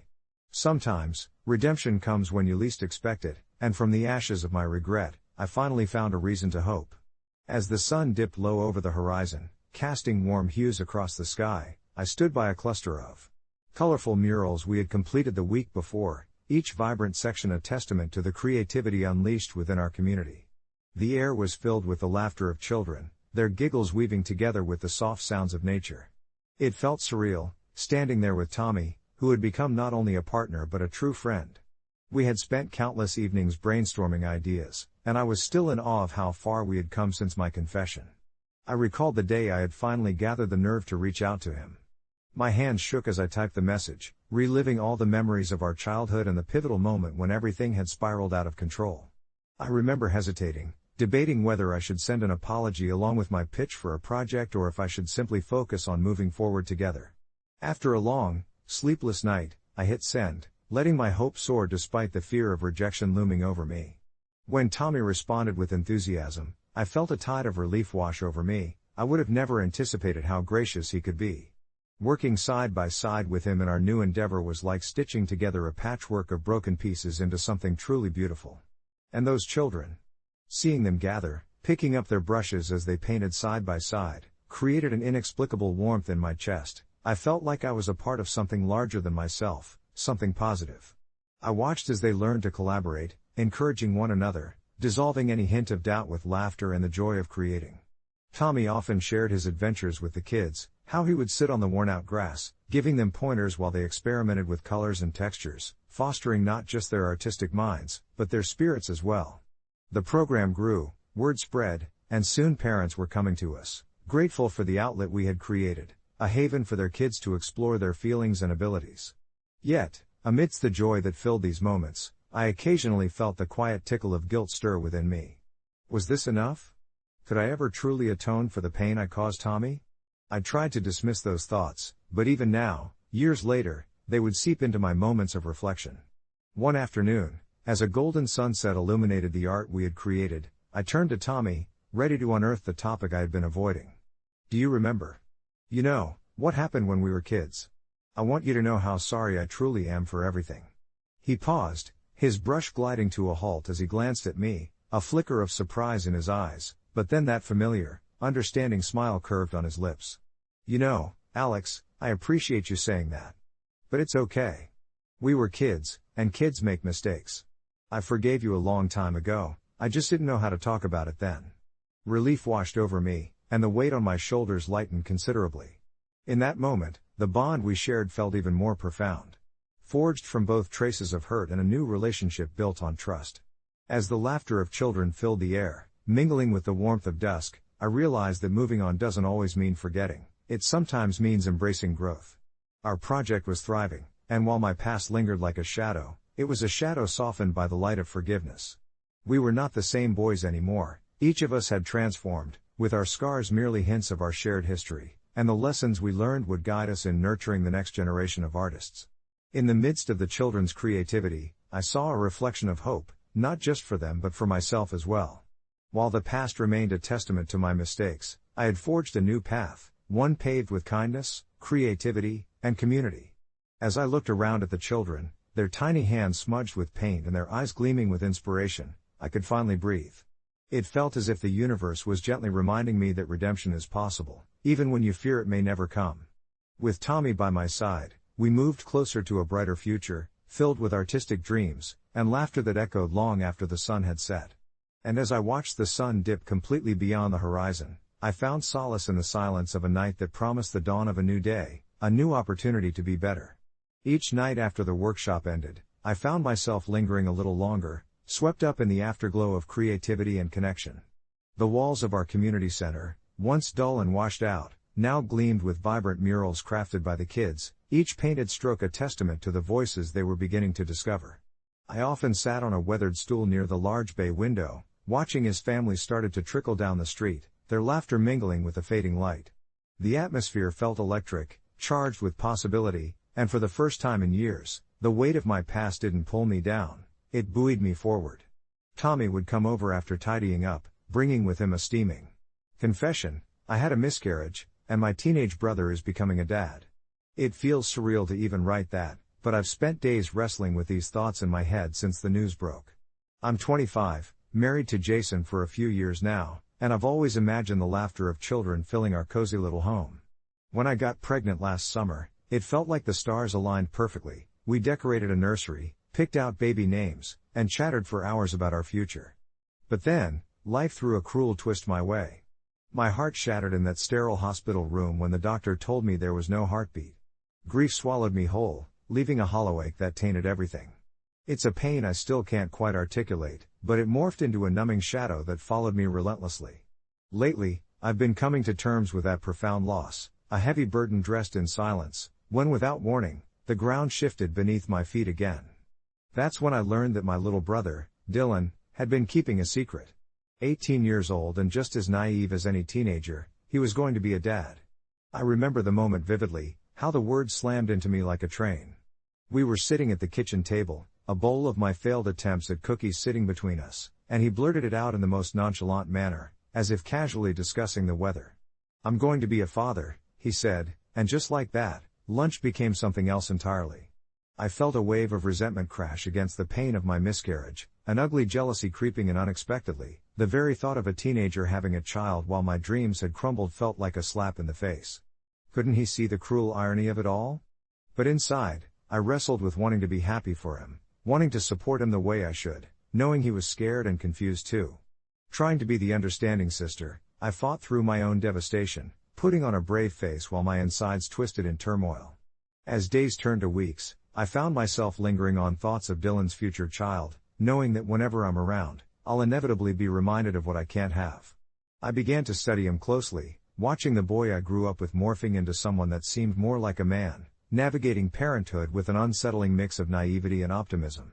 He was excited, constantly dreaming up plans and soaking in parenting advice from online forums like some eager college student studying for finals. During quiet moments, I wrestled with guilt. How could I envy him when I knew all he was feeling was sheer joy? I was torn between pride and this gnawing grief. The emotional conflict left me feeling utterly isolated. One evening, as we sat on the porch watching the sunset, he turned to me and asked, "Are you okay? You seem distant." The sincerity in his voice almost broke me. It was a simple question, a probe into the emptiness I'd wrapped around myself, but his words hung in the air like an unwelcome reality. I realized then I needed to share my pain. I couldn't keep wallowing in sorrow while he brought new life into the world. So, I took a deep breath and opened up about my miscarriage, letting tears spill freely as I spoke of the heartbreak and emptiness that had settled in my heart. I explained how it felt like I was living in a world filled with what-ifs, and how Dylan's happiness felt like a constant reminder of my loss. He listened quietly, processing every word. The air was thick with understanding, and what surprised me was that I felt lighter afterwards. By sharing my grief, I allowed us both to find common ground, a sort of sibling connection that transcended our individual struggles. When the day finally came for him to become a father, I was there, standing in that hospital room filled with the scent of antiseptics and new life. Watching him hold his child for the first time ignited a bittersweet cocktail of emotions within me, joy mixed with sorrow, but I didn't shy away from it. Instead, I let the feelings wash over me, acknowledging my pain while celebrating his joy. I realized I could be happy for him while still grieving my loss. Those two feelings could coexist in a strange, beautiful contradiction. As I held that tiny, precious life in my arms, Dylan's son, I felt hope stir within me for the first time in months. Maybe, just maybe, this was a new beginning, a chance to carry on a different legacy of love, despite the wounds that life had dealt me. We sat in that hospital room for hours, sharing stories, laughter, and all the hopes we had for this child. At that moment, I knew that while life had taken so much away from me, it had gifted me with something else, a deeper love for my brother and an abiding hope for the future. Things will be different now. I may have moments of sadness, but they wouldn't drown me anymore.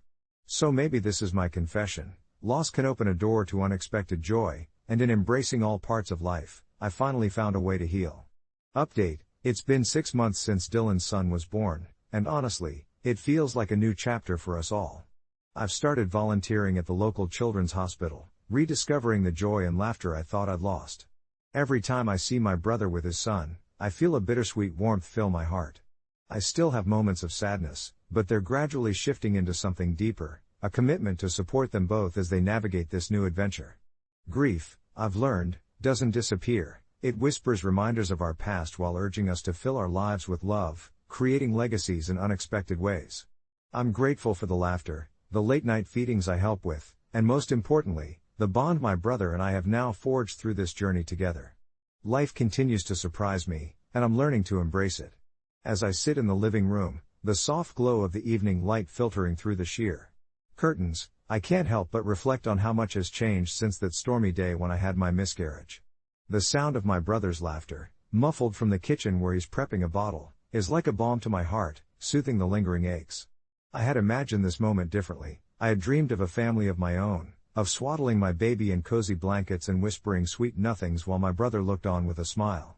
Yet here he is, at 16, with a tiny human depending on him and, strangely enough, it feels right in an imperfect way. I thought I'd feel a twinge of jealousy each time I held his son, but instead, that same warmth envelops me again, a testament to the resilience of the heart. Every coo and gurgle from the crib ignites a sense of hope, a gentle push toward healing that I never anticipated. In these fragile moments, my brother and I have built an unspoken pact. We support each other through the sleepless nights, the endless diaper changes, and the moments of sweet tranquility spent just watching the baby drift into slumber. It's intoxicating, the way his face lights up when he talks to his son, his eyes softening as they connect through shared giggles and baby gurgles. It's a language of love that we've both learned to speak, translating our pain into something beautiful. That first time I held my niece, I felt like a part of something larger than my grief. I had been handed a new role, an opportunity to nurture not just this innocent life but also the shattered pieces of my own. Each day, as my brother and I sit together, we share stories from our childhoods, countless memories painted with laughter and mischief. His son, cradled in his arms, becomes the canvas upon which we weave our histories. Yet, there remains a delicate balance of sadness beneath the surface, intertwined with the joy. I find myself caught in a delicate dance, cherishing these moments while acknowledging the emptiness I still carry. I confide in my brother during our quieter evenings, sharing my fears about motherhood that will never come to fruition for me. "It's just not fair," I had said one night, the weight of my words hanging thick between us. But my brother looked at me, his expression solemn but understanding. "Life isn't fair. But we can choose what we make of it." He smiled, rubbing the back of his neck like he always does when he's deep in thought. It was a reminder that even amid sorrow, we could carve space for joy, both for ourselves and for each other. Over the weeks, I've started to register the changed dynamics within our family. Our parents, initially overwhelmed by the unexpected news of my brother's impending fatherhood, have softened into their roles of adoring grandparents, frequently stopping by with meals and advice dripping with their affection. I've found it fascinating how joy can spread like wildfire, consuming the remnants of grief and weaving it into new patterns of family bonds. Some days, I catch glimpses of our old lives, my brother and I teasing each other about our teenage antics, which ignited laughter among ourselves. I sometimes wonder if these moments are reminders of the innocence we are desperately trying to capture amid this upheaval. These nights, where we dim the lights, wrap ourselves in the warmth of blankets, and indulge in nostalgic stories of our childhood, have morphed into something truly special.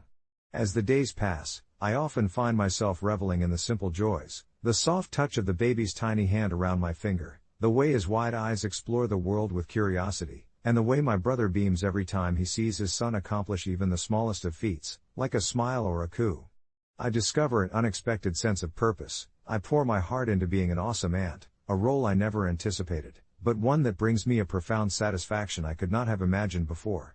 With every milestone, first steps, first words, I'm reminded that love transcends loss. It builds bridges where once there were only shadows. Eventually, we decide to celebrate the baby's first birthday, a monumental occasion that feels like a tribute to life itself. Our parents throw a small gathering, and we adorn the backyard with colorful decorations and streamers that dance lazily in the summer breeze, while laughter intertwines with the buzzing of bees.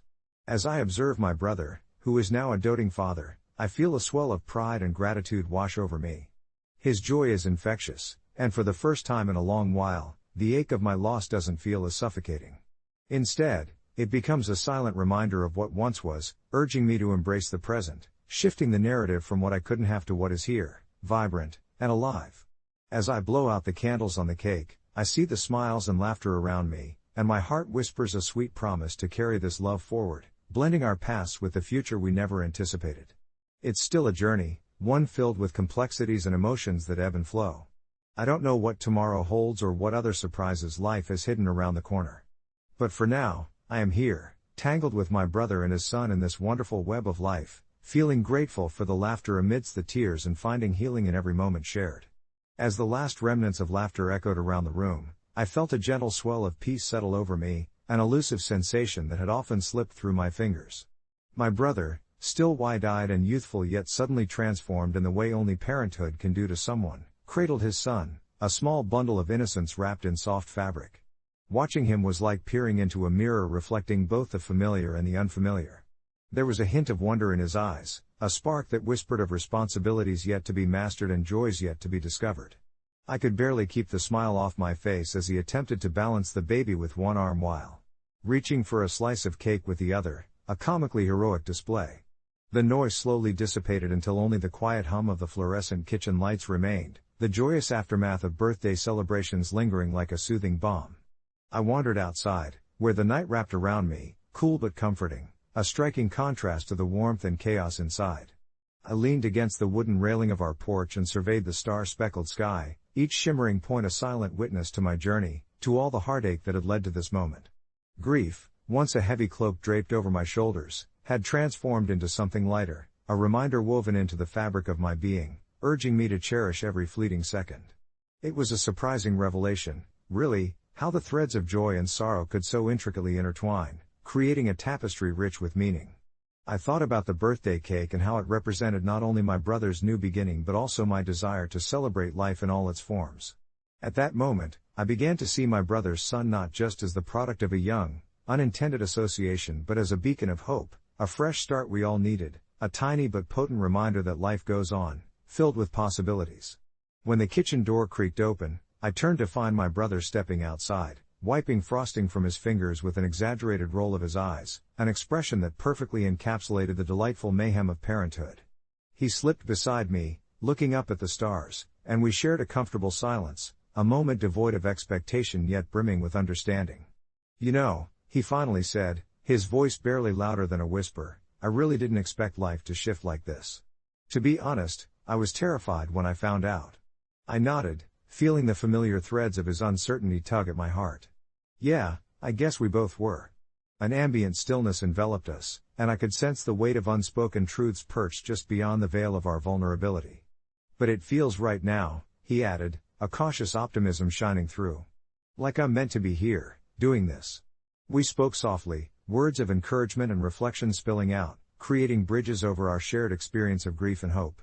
It was a fleeting exchange that felt ceremonious in its own right, a pact of solidarity amidst the uncertainties of parenthood and the shadows of our past. We stood there, two siblings tethered by obligation and love, newfound allies in this uncharted territory, determined to navigate the unexpected turns together. As the night darkened further, and the stars twinkled with a knowing glimmer, something inside me unfurled. I realized this story wasn't solely about my brother or even the circumstances that brought his son into the world. It was also about the capacity we have to love fiercely, to grow through adversity, and to embrace the mosaic of memories that life unfurled before us. Mixing the bittersweet with the beautiful. There was still uncertainty ahead, of course, parenthood is daunting, and my brother would stumble along the way, just as I would wrestle with my memories. But there was also strength in the narrative we were crafting, woven with resilience and laughter, intertwining our lives like the constellations above us. The night lingered on, filled with whispers of togetherness and the promise of tomorrow, giving me hope that while the road before us might be winding, we wouldn't journey alone. In this moment, encircled by family and love, I finally found rest in the understanding that healing is never linear, it spirals, it twists, yet ultimately leads us back to one another, eternally connected through the shared gift of life itself. It was a quiet evening when I sat down at my kitchen table, the faint smell of roasted vegetables still clinging to the air, a comforting reminder of the dinner I had enjoyed alone after a long day. I was scrolling through my phone when a message from an acquaintance, Anna, popped up, asking if she could come over for a casual get-together. My fingers hesitated over the screen, thoughts racing back to a party last month where Anna, with her bright smile and bubbly personality, made a bombastic introduction that was quickly overshadowed by her confession. She referred to herself as a total klepto. At the time, I had chuckled along with the other guests, brushing it off as a quirky exaggeration, but her subsequent actions raised hair on my neck. I watched, uneasy, as she slipped a bottle of wine into her bag and, just before leaving, rifled through my collection of vintage postcards while distracted by conversation. I knew I should have said something then, it would have been a golden opportunity for a teachable moment, but the laughter of friends masked my instincts as I let it slide. Now, as I read her message, I felt the familiar knot tighten in my stomach. I typed a hesitant response, explaining that I had plans for the weekend and wouldn't be able to host her. Each word felt like a half-truth, a feeble wall I was trying to erect against an uninvited chaos. After sending it, I sank into an uneasy silence, replaying the moment she had look of glee when she thought no one was watching, a sort of childlike delight in taking things that weren't hers. The truth was, I didn't want that kind of energy in my home, a space I had worked hard to make a sanctuary. I loved the little treasures I had collected over the years, the mismatched teacups, the faded photographs, and the mere idea of them being subject to her klepto nature made me shudder. Days passed after my refusal, but the unease lingered like an unwelcoming guest. Our mutual friends began to ask about my decision. They wanted to know why I hadn't invited Anna, often couching their questions in a concern that felt almost mocking, as if I were the unreasonable one who had denied a friend simple hospitality. "It's just a joke, you know?" one of them remarked, laughter dancing at the edges of his voice as we stood by a fruity punch bowl. "You can't take it seriously." But I couldn't shake off the feeling. I started to wonder if I was being a bit too harsh, a bit too closed off, yet I felt the sting of their laughter in a way that didn't match my situation. Then came a text I hadn't anticipated. Anna reached out to me again, this time apologizing for her past behavior and inviting me to discuss it over coffee. A part of me wanted to engage, to hear her thoughts and perhaps offer her the understanding I had assumed she lacked. Yet another part remained on guard, caution spilling into the forefront of my mind, warning me of potential manipulation. I chose ambiguity, suggesting that we meet in a public space, something casual, allowing me to maintain the physical distance my heart craved. When the day came, we met in a quaint little cafe, the air thick with the smell of freshly baked pastries. Anna walked in, her demeanor had shifted, the confidence seemed tempered by uncertainty, her usual flamboyance stripped down to a fragile humility. She ordered a latte, and as our small talk veered into deeper waters, I found myself listening intently, her eyes pleading for comprehension, her remorse tinged with vulnerability. She spoke of her addiction, her battles with impulse control, her admission that the label klepto was more of a coping mechanism than a joke. I felt my own walls begin to crack, an understanding blossoming within the fissures of my guarded heart.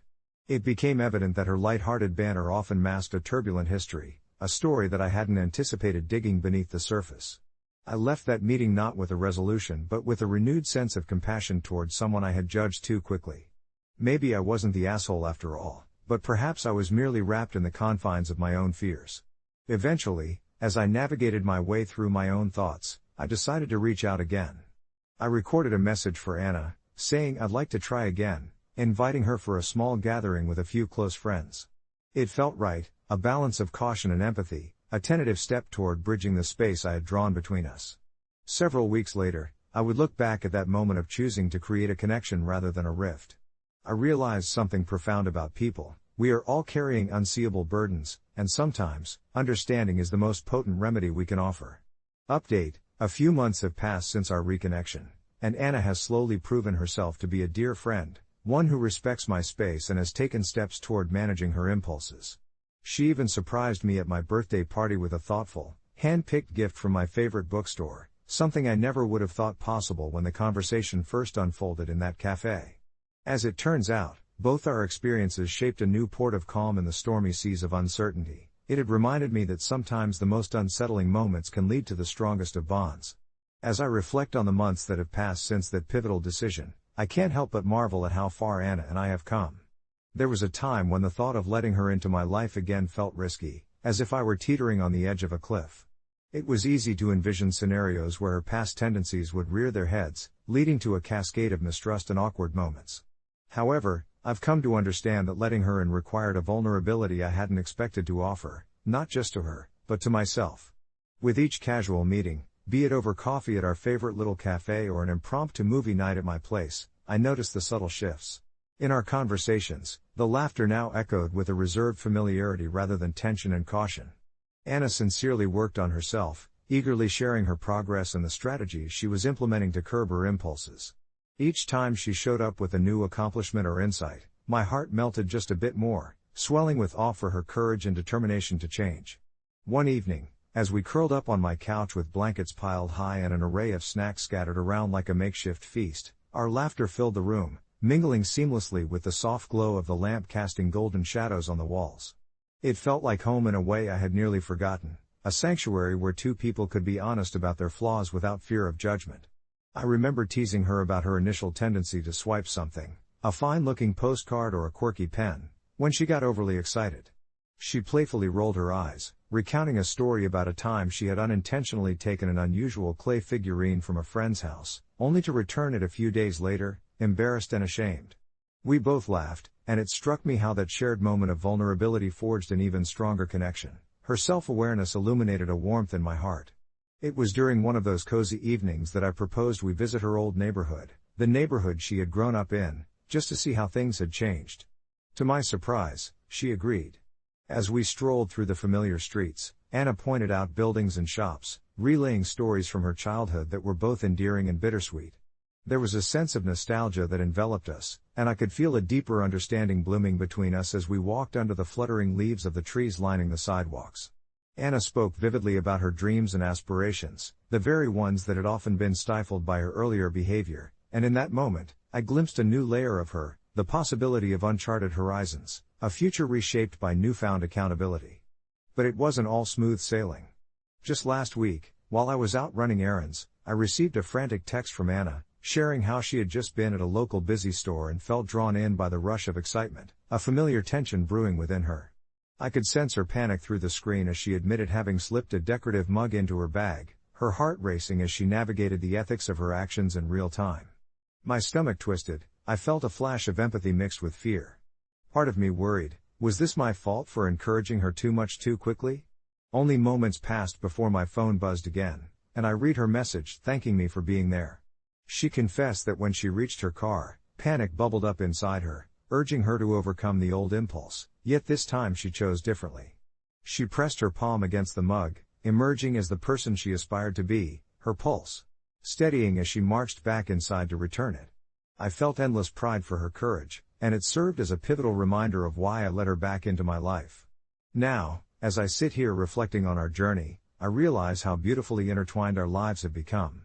While Anna may carry the label of a total klepto in moments of levity, she is so much more than that one chapter.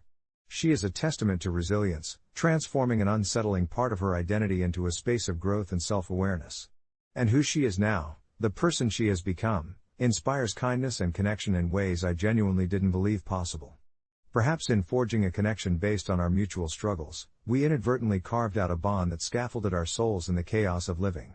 As I look ahead, I can't help but feel curiosity for what lies down this uncharted path for us. Whatever it may be, together, we are embracing it.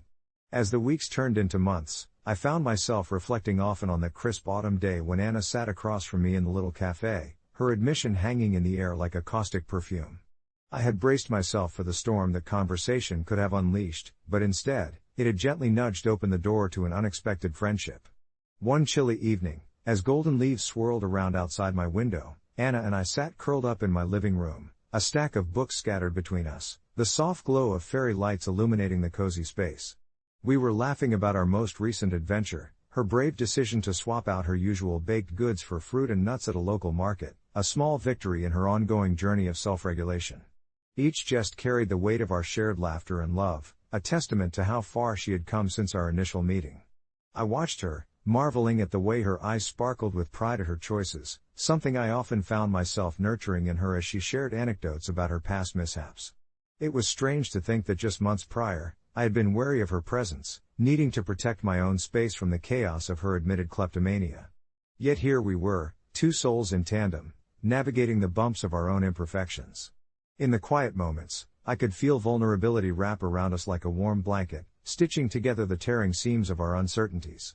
We talked about the moments that had defined us, her experiences reflected in mine, and it became clear that both of us had worn masks before finally discovering a safe haven in each other. There were still echoes of the past, rumblings beneath the surface that reminded us of our journeys. Sometimes, I would catch a flicker of darkness clouding her face, a shadow of temptation that whispered if only it could persuade her just once more. But instead of fear, I felt a rush of empathy swell inside me. I had seen her taking strides, how she carried around little reminders of her commitment, like a bracelet that she fidgeted with during tense moments, a grounding anchor amid her chaotic thoughts. These days, her voices of the past had transformed from torturous howls into whispered echoes of encouragement. We had both come to recognize that acceptance doesn't mean surrendering to our flaws, but rather, learning to dance with them amid the music of life, struggling less against the rhythm and finding our own beat. With every passing day, curiosity about our future mingled with uncertainty, a blend of excitement and trepidation that accompanied me whenever I thought of where this connection might lead. We began exploring new hobbies together, pottery classes that left our hands muddied yet creative, bookshop visits where conversations would tumble into the air like soft whispers. Each activity strengthened our bond, and it became increasingly hard to imagine my life without Anna's infectious laughter. One balmy winter evening, as we sat close in front of the flickering fireplace, our shared warmth seemed to wrap around us like the flames dancing in the hearth. Anna turned to me, her voice quiet but steady. "You know, I've learned so much from you, not to be afraid of the messy parts of our lives." I found that I had learned just as much from her, how authentic friendships could coax us out of our hidden corners and inspire bravery where we once only felt fear.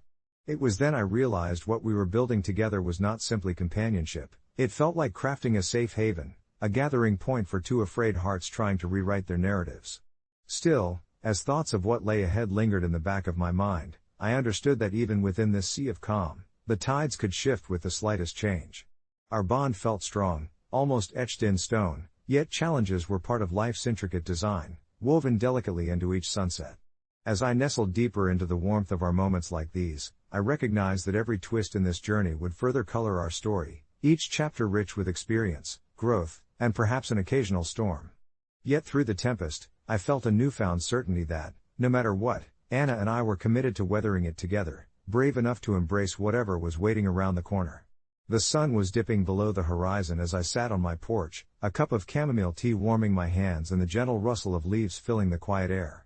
It was one of those evenings when the world felt still, a perfect backdrop for the thoughts swirling in my mind about my sister, Kathy, and her unusual fixation on her new child. She had been so ecstatic when she announced her pregnancy, and even now, weeks after little Milo's birth, the whole family was under the spell of this newborn. Everyone, it seemed, except me. As I sipped my tea, I couldn't shake the feeling that something was off, not with Milo, but with the way Kathy was treating him. The moment I stepped into her house for the first time post-delivery, I was hit with a wave of bizarrely exaggerated decor dedicated to him. Photos plastered across the walls, his name in neon lights above a crib that seemed more like a museum piece than a place for sleeping. It felt less like celebrating a life and more like a personal art installation from Kathy that demanded to reclaim the attention she had always been dependent on. I could recall something each time I visited, the wild comments rolling off her tongue, like how she believed Milo was destined for greatness, as if he were already writing the next great American novel from his crib. Wincing at such pressure woven into a life that was only just beginning, I wondered if anyone else saw the disconnection behind her infatuation. It all came to a head during this one family gathering. The air was thick with a mix of laughter and baby cooing when it slipped out, an offhand remark from me in a moment of terrible impatience. I had meant it lightly, but the words spiraled beyond my control. "Kathy, I know you love him, but I don't think a plastic doll counts as a real baby." Her face had drained of color, and the entire room went silent, eyes darting back and forth between us. I could hardly breathe, the shocking realization of what I had said crashing over me like a wave, and suddenly I was the villain in everyone's tale. Kathy's hands trembled as she held Milo close to her, a line of protectiveness flaring to life. I watched her posture close in, her expression blackening like a storm cloud. "What do you mean, a doll? He's my baby," she retorted, her voice sharp yet fragile, as if the words were made of glass. I stammered a half-hearted apology, fumbling with my thoughts in the face of her hurt. Part of me felt guilty for not taking her obsession seriously, but another part boiled with frustration. I loved her, and I wanted her to step back from this illusion, this almost delusional state she had created around motherhood, a base trust built on the genuine nurturing that true parenting demanded. Over the next couple of weeks, my life became a tangle of texts from family members asking if I was okay, trying to convince me to apologize profusely, or shaming me for my insensitive comment. Meanwhile, Kathy retreated into herself, avoiding me during family dinners, which just made the entire situation more awkward. I couldn't help but feel a swell of loneliness, like a haze settling over me. I kept fixing our broken relationship in my mind, pondering how I could ease her back to reality without jeopardizing our bond. Finally, in a moment of clarity amidst the fog of my anxieties, I sat down with a pen and paper. I wrote Kathy a letter, pouring out my heart in the way I couldn't face her directly. I told her I saw the mother in her, the love she poured into her baby, but that I worried she was losing the chance to be present in Milo's life by creating a world that felt unreal. A few days later, she responded.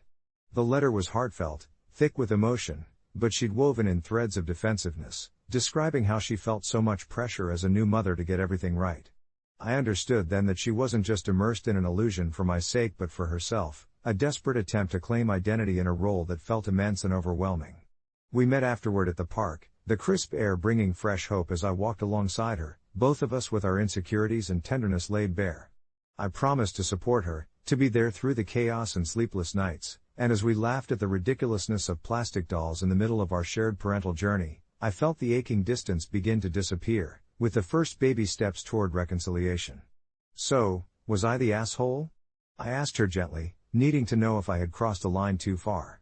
She shook her head, her lips curling upwards into a soft smile. "No, just a blunt sister who cares too much." In that moment, the weight I had carried began to lift, crafting an opening through which trust and love could flow again. We didn't have all the answers, but we had each other, real and raw, ready to navigate this strange world of parenting together, one imperfect step at a time.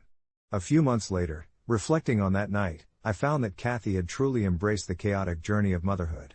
She had filled her home with memories instead of just decorations, and I often caught glimpses of her laughing at some mess Milo had made, remembering how quickly life can be both beautiful and exhausting.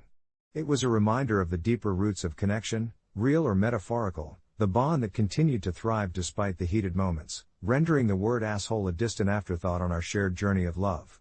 As I settled into bed that evening, I took a deep breath, allowing the warmth of family and the nature of recovery to weave into my dreams, knowing that the true beauty of life lies in our imperfections. The next few days passed in a gentle blur, each moment blending into another like a watercolor painting left out in the rain. My thoughts danced between the sweet laughter of my niece and the shadows of that sharp confrontation with my sister. Sipping coffee in my small kitchen, I let my mind wander as I watched the rain streak against the window, imagining the little milestones I expected Milo to reach. And then, as if the universe cottoned to my neglect and acknowledging the unresolved feelings swirling inside me, my phone buzzed, pulling me back to reality. It was a message from Claire, one of those whimsical updates she loved to send, featuring a video of Milo clutching at a stuffed giraffe while gurgling pleasantly. Despite the swirling conflict that had weighed on my heart, I couldn't help but smile at the sight of him, his innocent joy begging for love and attention. As the days rolled on, I found myself reflecting deeply about what had transpired between my sister and me. It wasn't just her intense love for Milo that prompted the conflict, it was my own feelings of disconnection and discomfort. I hadn't held a baby in years. I had no framework to understand my sister's adoration, which often felt overwhelming in its intensity. Is that why I reacted so harshly? I mused, tracing the lines of the wooden table with my fingers. It was a lesson in empathy, one that demanded from me an exploration beyond the tangible, into the depths of reason and emotion. Face to face with my own vulnerabilities, I understood that I had played the role of the contrarian, perhaps attempting to temper her unyielding praise with my rational skepticism, but in doing so, I had dismissed a fundamental part of her motherhood. Later that week, I decided it was time to extend the olive branch, realizing that this misunderstanding could easily fracture our close-knit bond if left unaddressed. I invited her for a coffee in a cozy cafe perched on the corner of our neighborhood, a spot that held joyful memories of laughter and sisterly connection. As I took a seat at the small round table, my heart fluttered with a mix of remorse and courage. Claire arrived shortly thereafter, her expression betraying a mix of apprehension and curiosity. "Hey," she greeted, her eyes darting before settling on mine. A moment hung heavily between us, as if time itself was hesitating to take the next step. "Hey," I replied, motioning for her to sit. "I wanted to talk, to clear the air." She nodded, her fingers wrapping nervously around her coffee cup. The barista delivered our drinks, breaking the tension momentarily with the scent of fresh espresso and the quiet hum of cups clinking. "I feel like I hurt you when I said that thing about Milo," I began, my voice softer than anticipated as I approached the crux of our dilemma. "I shouldn't have dismissed your love for him. It's real and powerful, and it's something to be celebrated, not questioned." Her brow furrowed in contemplation. "It's just, sometimes, I feel like people don't understand," she finally admitted, her voice dropping to a near whisper. "They think because I have a different experience of motherhood, or maybe because I'm a little overprotective, it makes me less valid. I don't want you to see him like that." The air around us lightened. And I felt the walls we had built slowly begin to crumble. My heart ached for the love we shared, but also for the walls we had built in moments of misunderstanding. "I didn't mean to hurt you, Claire. I've been struggling to connect with that part of your life. I just didn't expect the reaction I had," I confessed, a tremor within the lines of my voice. It was almost cathartic to admit that I had been caught off guard by the power of her maternal instinct, and in that breath of honesty, a subtle understanding bloomed between us. She nodded, her once tense posture softening with each word exchanged. As we continued to talk, honesty ricocheting between our hearts, I felt a sense of relief I hadn't anticipated. Sharing our fears, our insecurities as sisters navigated in different realms of life, allowed us to embrace the authenticity of our experience. The conversation drifted toward lighter topics, both of us eventually finding bits of laughter woven back into our dialogue. And right before we parted, Claire leaned over and took my hands in hers, her laughter rolling like waves echoing the warmth we had built back.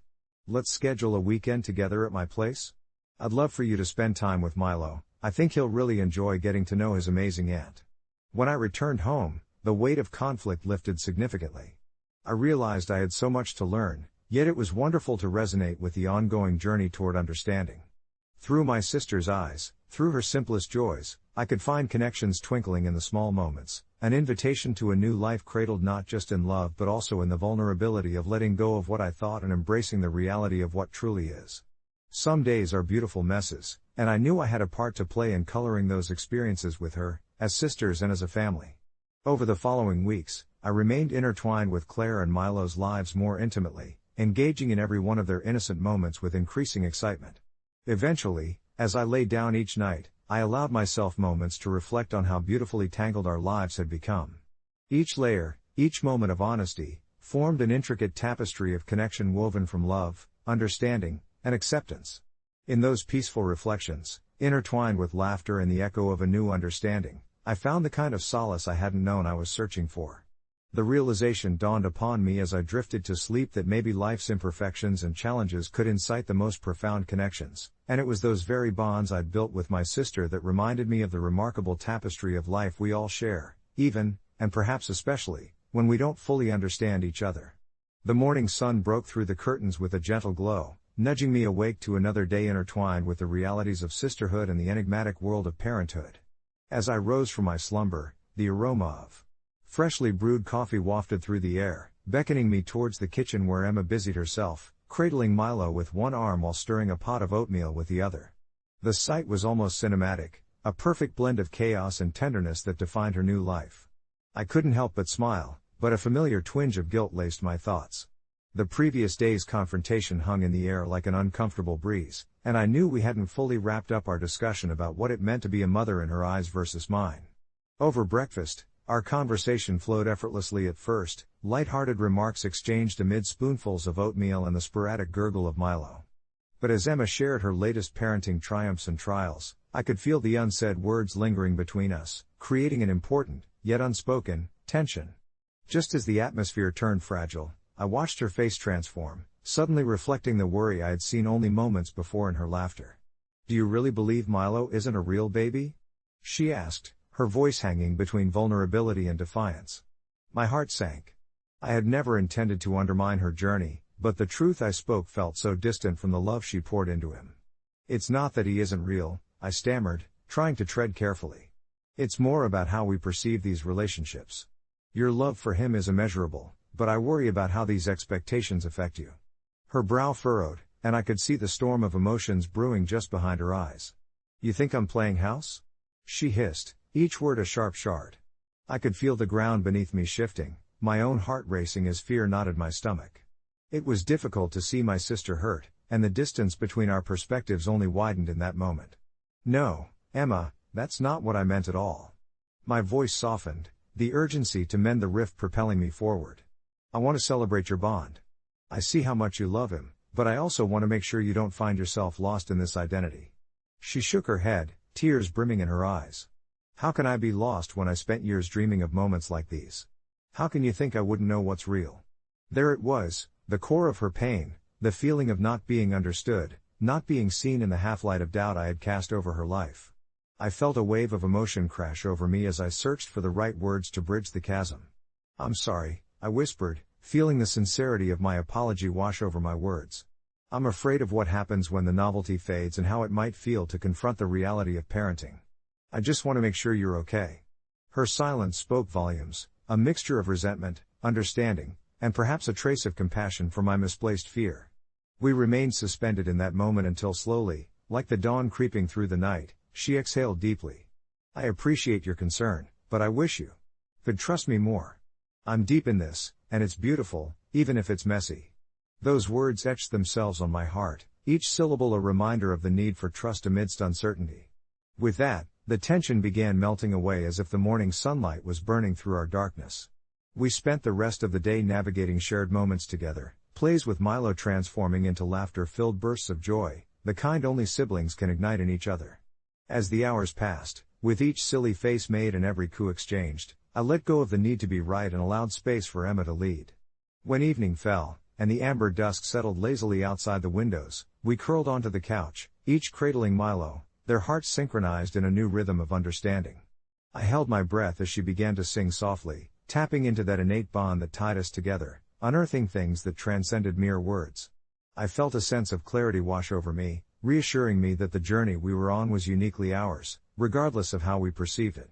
I realized that love exists in its many forms, and in order to embrace that love, we didn't have to understand every facet of it, we simply had to accept it.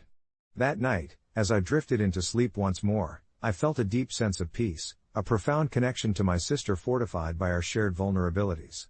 The beauty of our imperfect lives felt both heavy and light, reminding me that we carry each other as we navigate through the complexities of love and identity. My heart swelled at the thought of the many future moments we would continue to craft together against the backdrop of life's ever-changing tapestry. Although I hadn't found all the answers, I took comfort in knowing that I was never alone on this journey, and perhaps that was what mattered most. I remember the night when everything I thought I knew about intimacy was turned on its head, a soft glow of fairy lights softly illuminating the room, casting dancing shadows on the walls as I nervously fiddled with the strap of my top. It was a small apartment, cluttered with the remnants of a busy life, books stacked haphazardly, unwashed coffee mugs dotting the surfaces like uninvited guests, and the faint sound of my partner, Jake, moving around in the kitchen, a few feet away. We'd been together for over 2 years. Our relationship had blossomed slowly, nurtured by shared interests and a comfortable intimacy that I always thought was just enough. Yet, that night felt different. I had stumbled upon a thread on Ask Reddit earlier in the week titled "What's the best NSFW tip you wish others knew?" And, intrigued by the myriad of bold confessions, I felt a stirring of curiosity. As I read through the comments, I realized there was so much I had yet to explore, both within myself and with Jake. One particularly insightful reply suggested that couples often limit themselves by not communicating their desires, fears, and fantasies openly enough.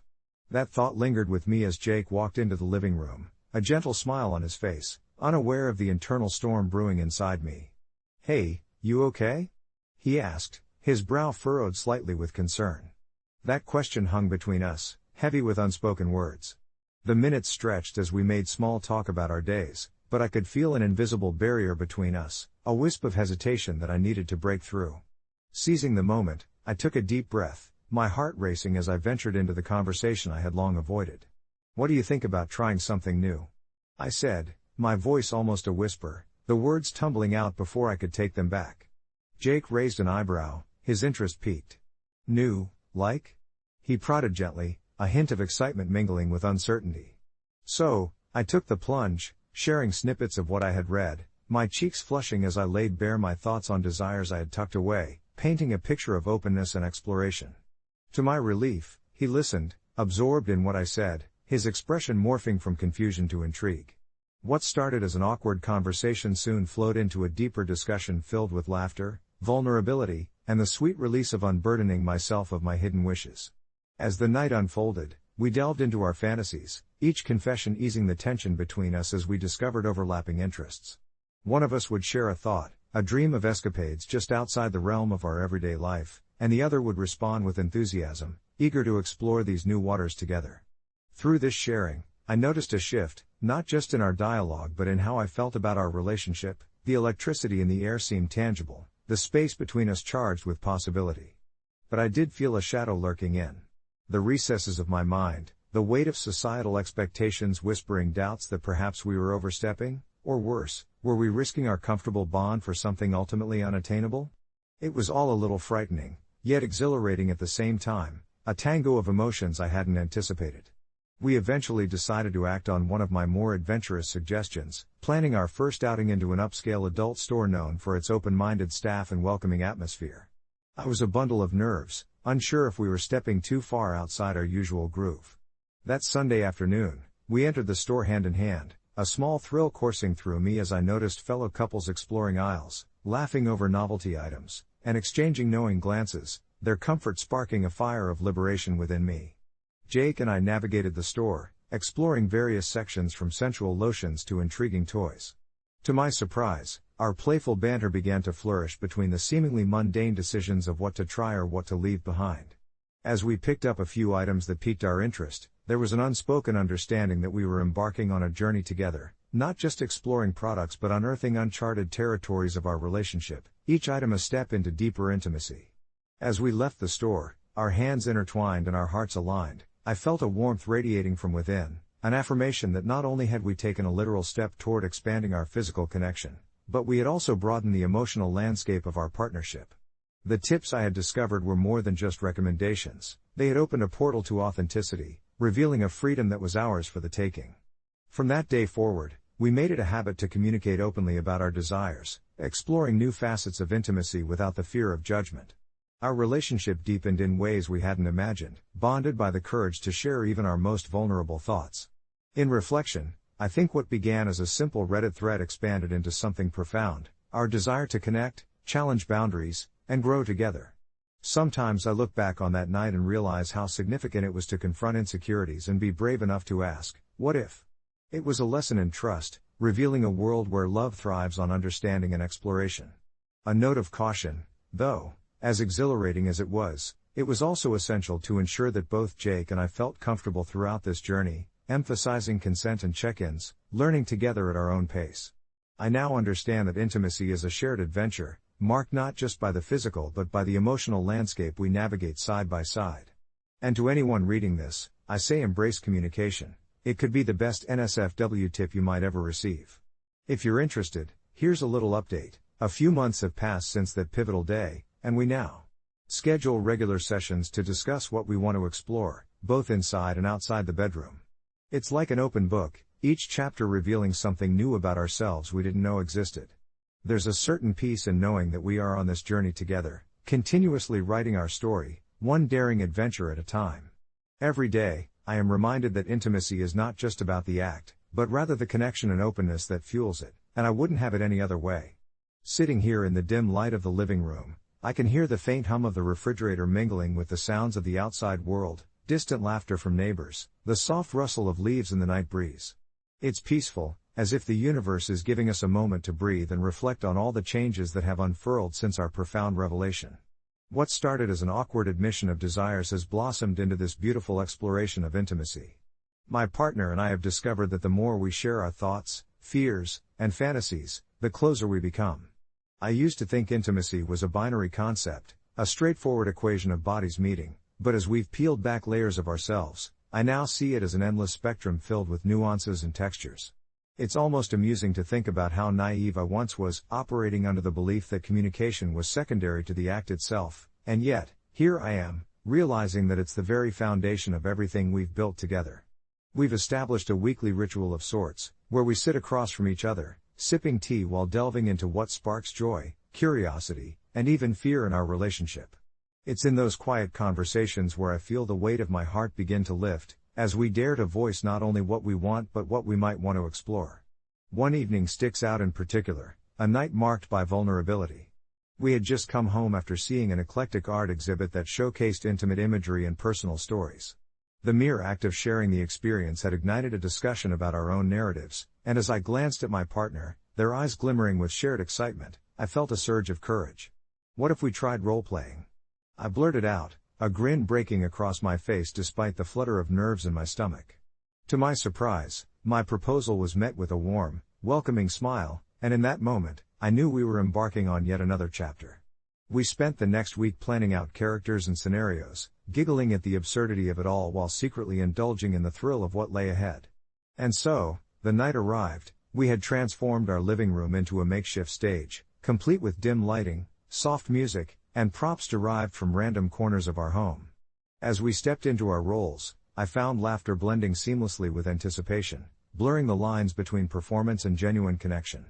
The boundaries we had once thought of as rigid began to dissolve, giving way to creativity and discovery.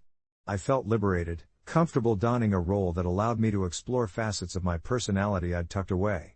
What began as playful banter morphed into something far more powerful, a shared experience that unfurled layers of affection I didn't know existed. We explored fantasies that had previously felt too vulnerable to share, opening the door to discussions about attraction and desire in ways that deepened our bond. When everything was said and done, we collapsed into each other's arms, breathless and flushed, a laughter that echoed off the walls blending seamlessly with the warmth we shared. Looking back, it's incredible how that single suggestion blossomed into a vibrant exploration of ourselves. Together, we learned that intimacy, in its most profound form, is less about the individual acts and more about the trust and connection that fuels them. As I lean back against my partner now, their fingers tracing lazy patterns on my arm, I can't help but feel a wave of gratitude wash over me. The months past have shown us that adventure lies not only in grand experiences but also in the simple act of being with each other and opening up our hearts. Life, like our relationship, is a continuous journey filled with unexpected turns and revelations, and I find myself continually excited about what comes next. So here's to the chapters yet unwritten, the whispers shared in the dark, and the ever-evolving narrative of us. As I close my eyes, I wish I could bottle up this feeling, this notion that love and intimacy are but canvases awaiting our brushes, ready to be filled with the colors of our experiences and desires. Little did I know that this journey of discovery would be just the beginning, a prelude to further adventures we had yet to imagine, together embracing life with open hearts, guided by a delicate dance of trust, laughter, and love. In the weeks following that transformative conversation, my relationship with Alex took on a rhythm, like a well-rehearsed melody where each note felt harmoniously aligned, effortlessly flowing into the next. We found ourselves spending evenings sprawled across the couch, sharing secrets under the soft glow of fairy lights, peeling back layers of our emotions as if they were the wrapping on a much-anticipated gift. I remember one particular night vividly, when the air outside had just begun to cool, a sharp contrast to the warmth we created in our little bubble. We'd gorged on popcorn while watching silly movies, laughter spilling from us like wine from a too-full glass. Yet, as the credits rolled, a comfortable silence enveloped us, and I felt the itch for something deeper, an unspoken question floating softly between us. What if we took our exploration a step further? I whispered, my heart racing as I opened the door to vulnerability once again. Alex turned towards me, a teasing grin emerging on his face. Do you have something specific in mind? I felt heat rush to my cheeks, and with it, a mix of exhilaration and trepidation. We had traded ideas before, a sensual weekend getaway, that tantalizing game of truth or dare, but the notion that I was about to confess something more profound left me momentarily speechless. I don't know. Maybe. A group setting? I managed, contrary to the fear edging its way into my mind. The thought of inviting others into our intimate dynamic felt raw and refreshingly dangerous, like standing at the edge of a cliff, ready to take a leap into the unknown. I held my breath, unsure of Alex's reaction, but to my relief, his eyes lit up with intrigue rather than skepticism. An open exploration, he mused, leaning closer, his expression a careful blend of excitement and caution. We delved into the idea over the following days, navigating our own boundaries and preferences, always careful to keep communication flowing freely between us. Our candid discussions brought us closer, igniting new flames within our connection, and soon enough, we found ourselves at a local gathering, an unofficial meet and greet for adventurous spirits seeking the same connection. As I walked into the room, Alex's hand in mine felt like both a reassurance and an anchor. I could feel the fluttering of uncertainty in my stomach, weaving itself around the warmth of excitement. The atmosphere was comfortably intimate, dimly lit with shadows dancing across the walls as laughter and soft music swirled around us. Just as we had both anticipated, we encountered people from all walks of life, the nervous newcomers like us and the seasoned adventurers who exuded confidence. We listened to stories shared in hushed tones, hiring glimpses of life lived boldly, each narrative leaving an imprint on our thoughts. It felt both surreal and electric, like walking through an art gallery at midnight, captivated yet hesitant to touch anything. The night wore on, a delicate balance struck between curiosity and intimacy, until eventually, I turned to Alex, both our eyes bright with wonder. How do we feel about this? I asked quietly, gauging the pulse of our experience. His reply was a soft smile that danced in the flickering light of the room, a silent acknowledgement that we were sailing together into uncharted waters. We ended the evening with new friends, a couple whose chemistry ignited something unexpected within me. As we shared stories and laughter over drinks, the thrill of that connection wrapped around my chest like a warm blanket, reminding me that intimacy isn't constrained to just one person, rather, it can expand outwards, enveloping others in its embrace while still honoring the bond we had cultivated. The weeks that followed felt like a vibrant tapestry being woven together, threads of shared experiences intertwining with the foundation we'd built. We embraced not only our own touch but explored how that touch could ripple out through connections we had initiated at that event. We learned the art of inclusive intimacy, sharing moments that felt electric without ever diluting the love we held for each other. On the nights when we found ourselves in tangled sheets after returning home, we would share whispered secrets about our encounters, each word serving to stitch us closer together, binding us tighter with trust and understanding. The thrill of our home becoming a sanctuary where we explored our fantasies seemed almost surreal, and I drank it in like a fine wine. One particularly daring evening, we decided to host our own gathering, inviting the friends we'd met and easing ourselves deeper into this new chapter of exploration. It felt incredibly exhilarating to open our doors and let others experience a piece of our world. Soft music thrummed invitingly in the background as laughter echoed off the walls, filling the space with a camaraderie I never anticipated. I watched as Alex moved through the room, effortlessly engaging with the others, bringing his genuine warmth and charm to the forefront. My heart swelled with love and pride.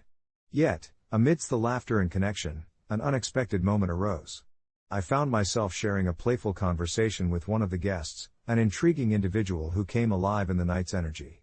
Our dialogue flowed easily, like a river carving through rock, each laugh becoming a bridge connecting our two worlds. Before I knew it, I felt a pang of vulnerability swell unexpectedly within me as I realized, in the warm hum of the gathering, that I was also flirting, experimenting with my own boundaries of intimacy and attraction. Would I share a kiss, a touch, or was this stepping too far? A flurry of emotions cascaded through me, an engaging blend of excitement and uncertainty as I pulled back, resting my gaze upon Alex, who was mingling just a few feet away. Would this be something we might explore, or would it breach our carefully laid boundaries? Catching my breath, I found solace in his reassuring smile as he met my eyes, a silent dialogue passing between us that spoke of trust and love. The thought of sharing this journey felt both liberating and terrifying, yet I could sense a profound sense of connection, an understanding that no experience would diminish the bond we had. After resolving the shifty feelings that danced around in my belly, I decided on openness. Would you be okay if I kissed them? I asked, my voice barely above a whisper, feeling as though we were dancing along the fringes of a truth that was utterly beautiful in its complexity. Alex's grin deepened, and he nodded slowly, the warmth in his eyes beckoning me to dive further into this adventure we shared. With his approval echoing in my mind like a sweet melody, I took a bold step closer to the other person, allowing the swirling sensations of excitement and bonding to weave their magic around us. As I leaned in, the world around us faded, there was nothing but the shared laughter and the obliterating warmth of connection. In that moment, I simply felt alive, vulnerable, and unapologetically free. When the evening finally drew to a close, we slipped away from the vibrant energy, heads spinning with the thrill of what had transpired. Each moment echoed in my mind, carving pathways of feelings I had previously thought unattainable. As we laid together under the soft blankets of our bed, I turned to Alex, whispering my reflections on the experience we had shared. It felt right, didn't it? I said, my heart fluttering with joy at the thought of how we'd beautifully navigated this new territory together.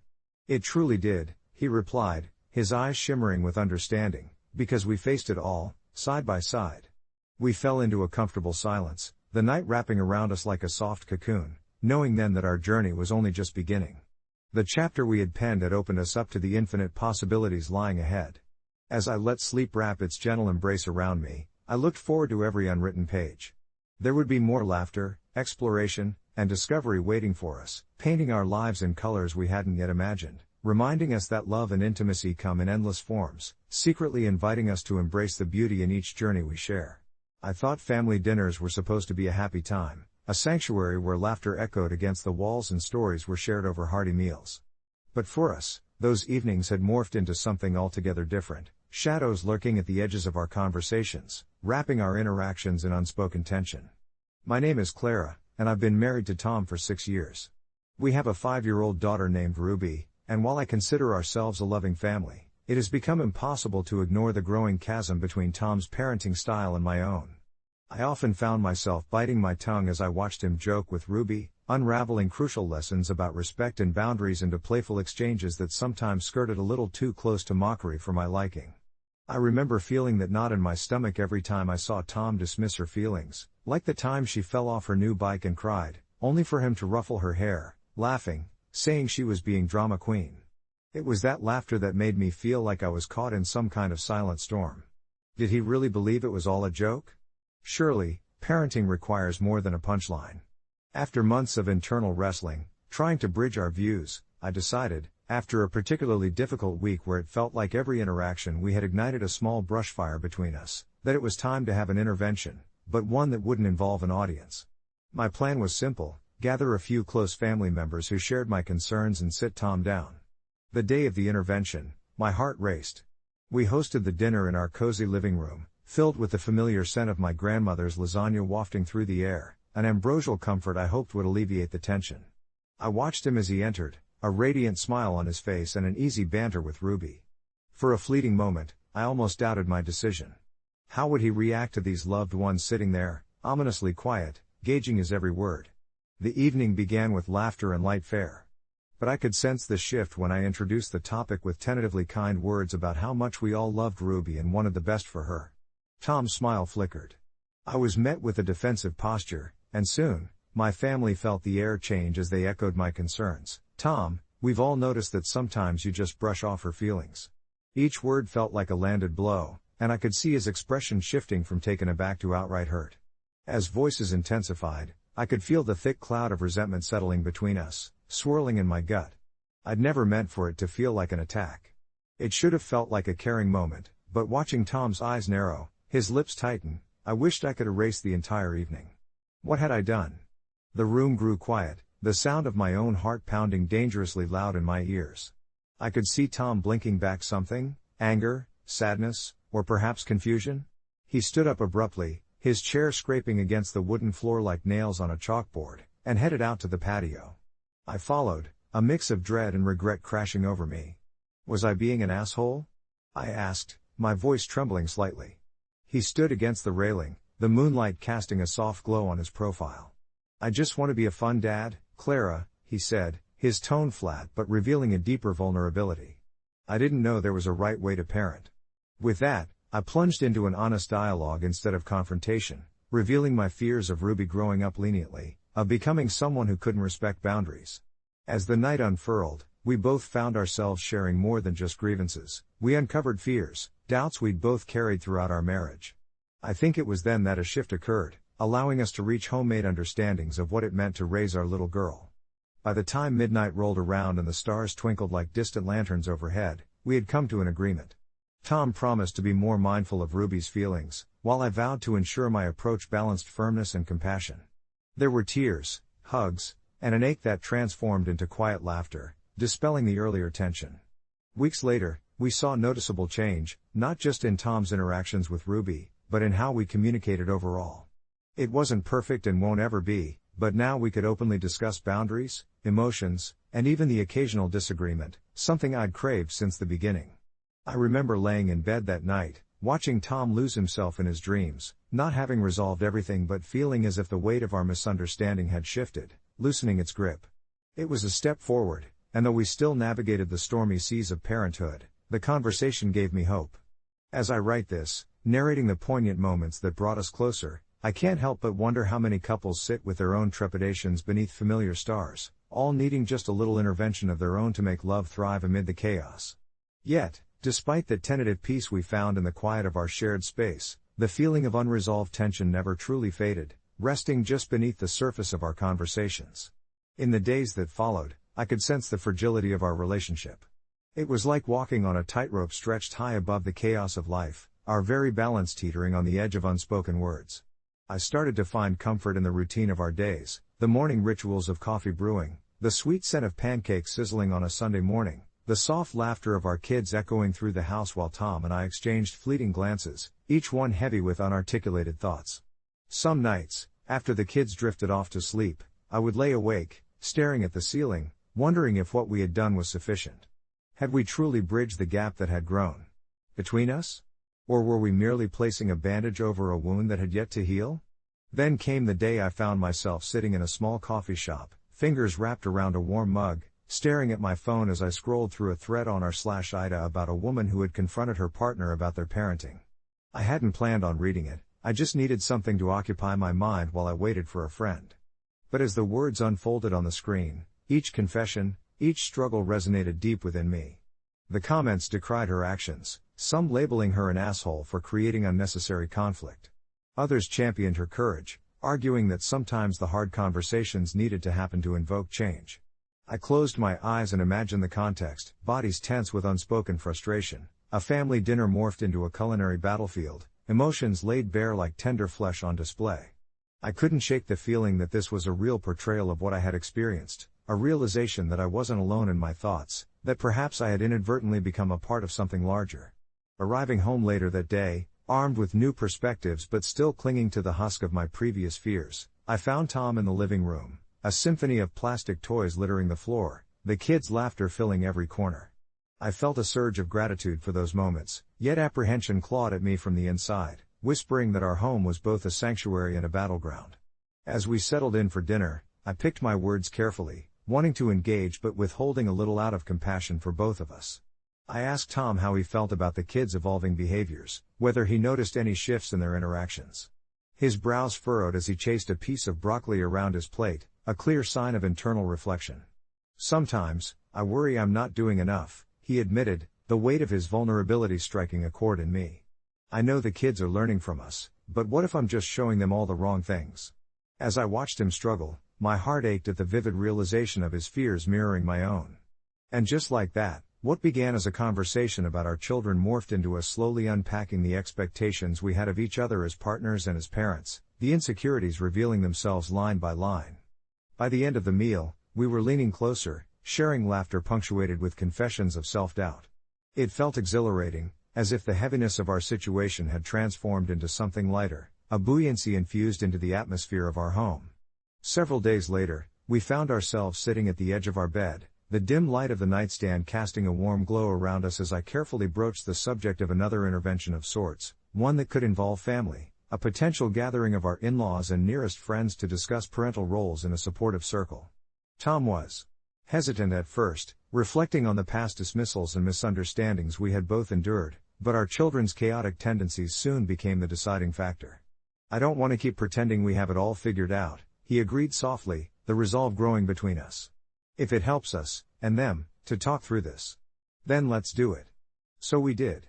We arranged for a small gathering that weekend, inviting only those who felt like pillars of our lives, supportive grandparents eager to lend advice and seasoned friends who had navigated similar waters. The night approached with a mix of excitement and anxiety fluttering in the pit of my stomach, and as they began to arrive, I could feel an electrifying energy dance through our home.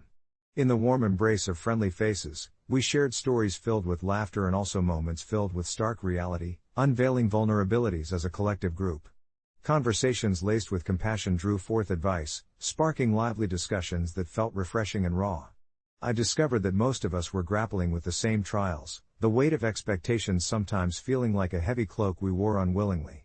And it hit me, this sense of community was what I had craved, not just for my husband and me, but for all of us, feeding into the notion that parenting, like any venture, thrived in the laughter and wisdom shared among friends and family.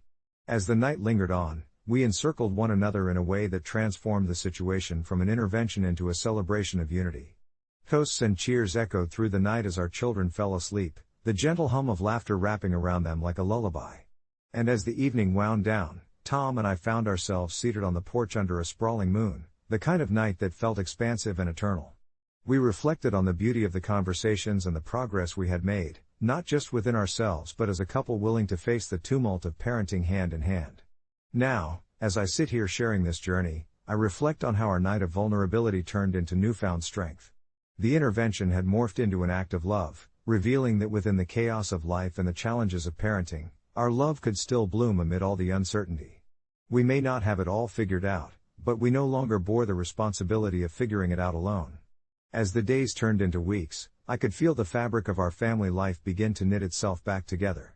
It wasn't an overnight transformation, rather, it was a slow, deliberate weaving of understanding and partnership. The mornings were still hectic, with our toddler, Max, bursting into our room with the enthusiasm of a small tornado, demanding breakfast and cartoon time before the sun had fully peeked over the horizon. Yet, during those chaotic moments, Tom and I leaned into each other more, sharing exasperated glances that spoke volumes without a word. We learned to tag team the morning madness, with me preparing the scrambled eggs while he poured the milk, together wrangling Max's unpredictable energy. We started finding humor in the fray, laughing off the days when breakfast ended with more cereal on the floor than in his belly, allowing ourselves the grace to be imperfect. In the evenings, we would sit on the worn-out couch, the remnants of our day still hanging in the air, as I would share the snippets of my workday, and he would recount absurd conversations with coworkers that made even the most mundane tasks sound like adventure tales. It was in these moments that I felt the walls we had built around our frustrations begin to crumble, allowing laughter and openness to seep through the cracks. I began to see Tom not just as my husband, but as my companion in this wild journey of parenthood, a navigation through laughter and chaos, mistakes, and small victories.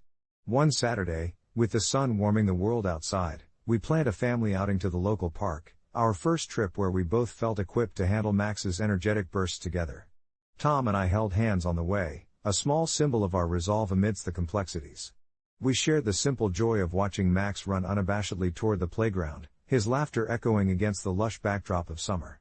That afternoon was punctuated by sticky popsicles and spontaneous races, and with every shared experience, I felt the uncertainties of our earlier days start to fade into a warm, comforting glow.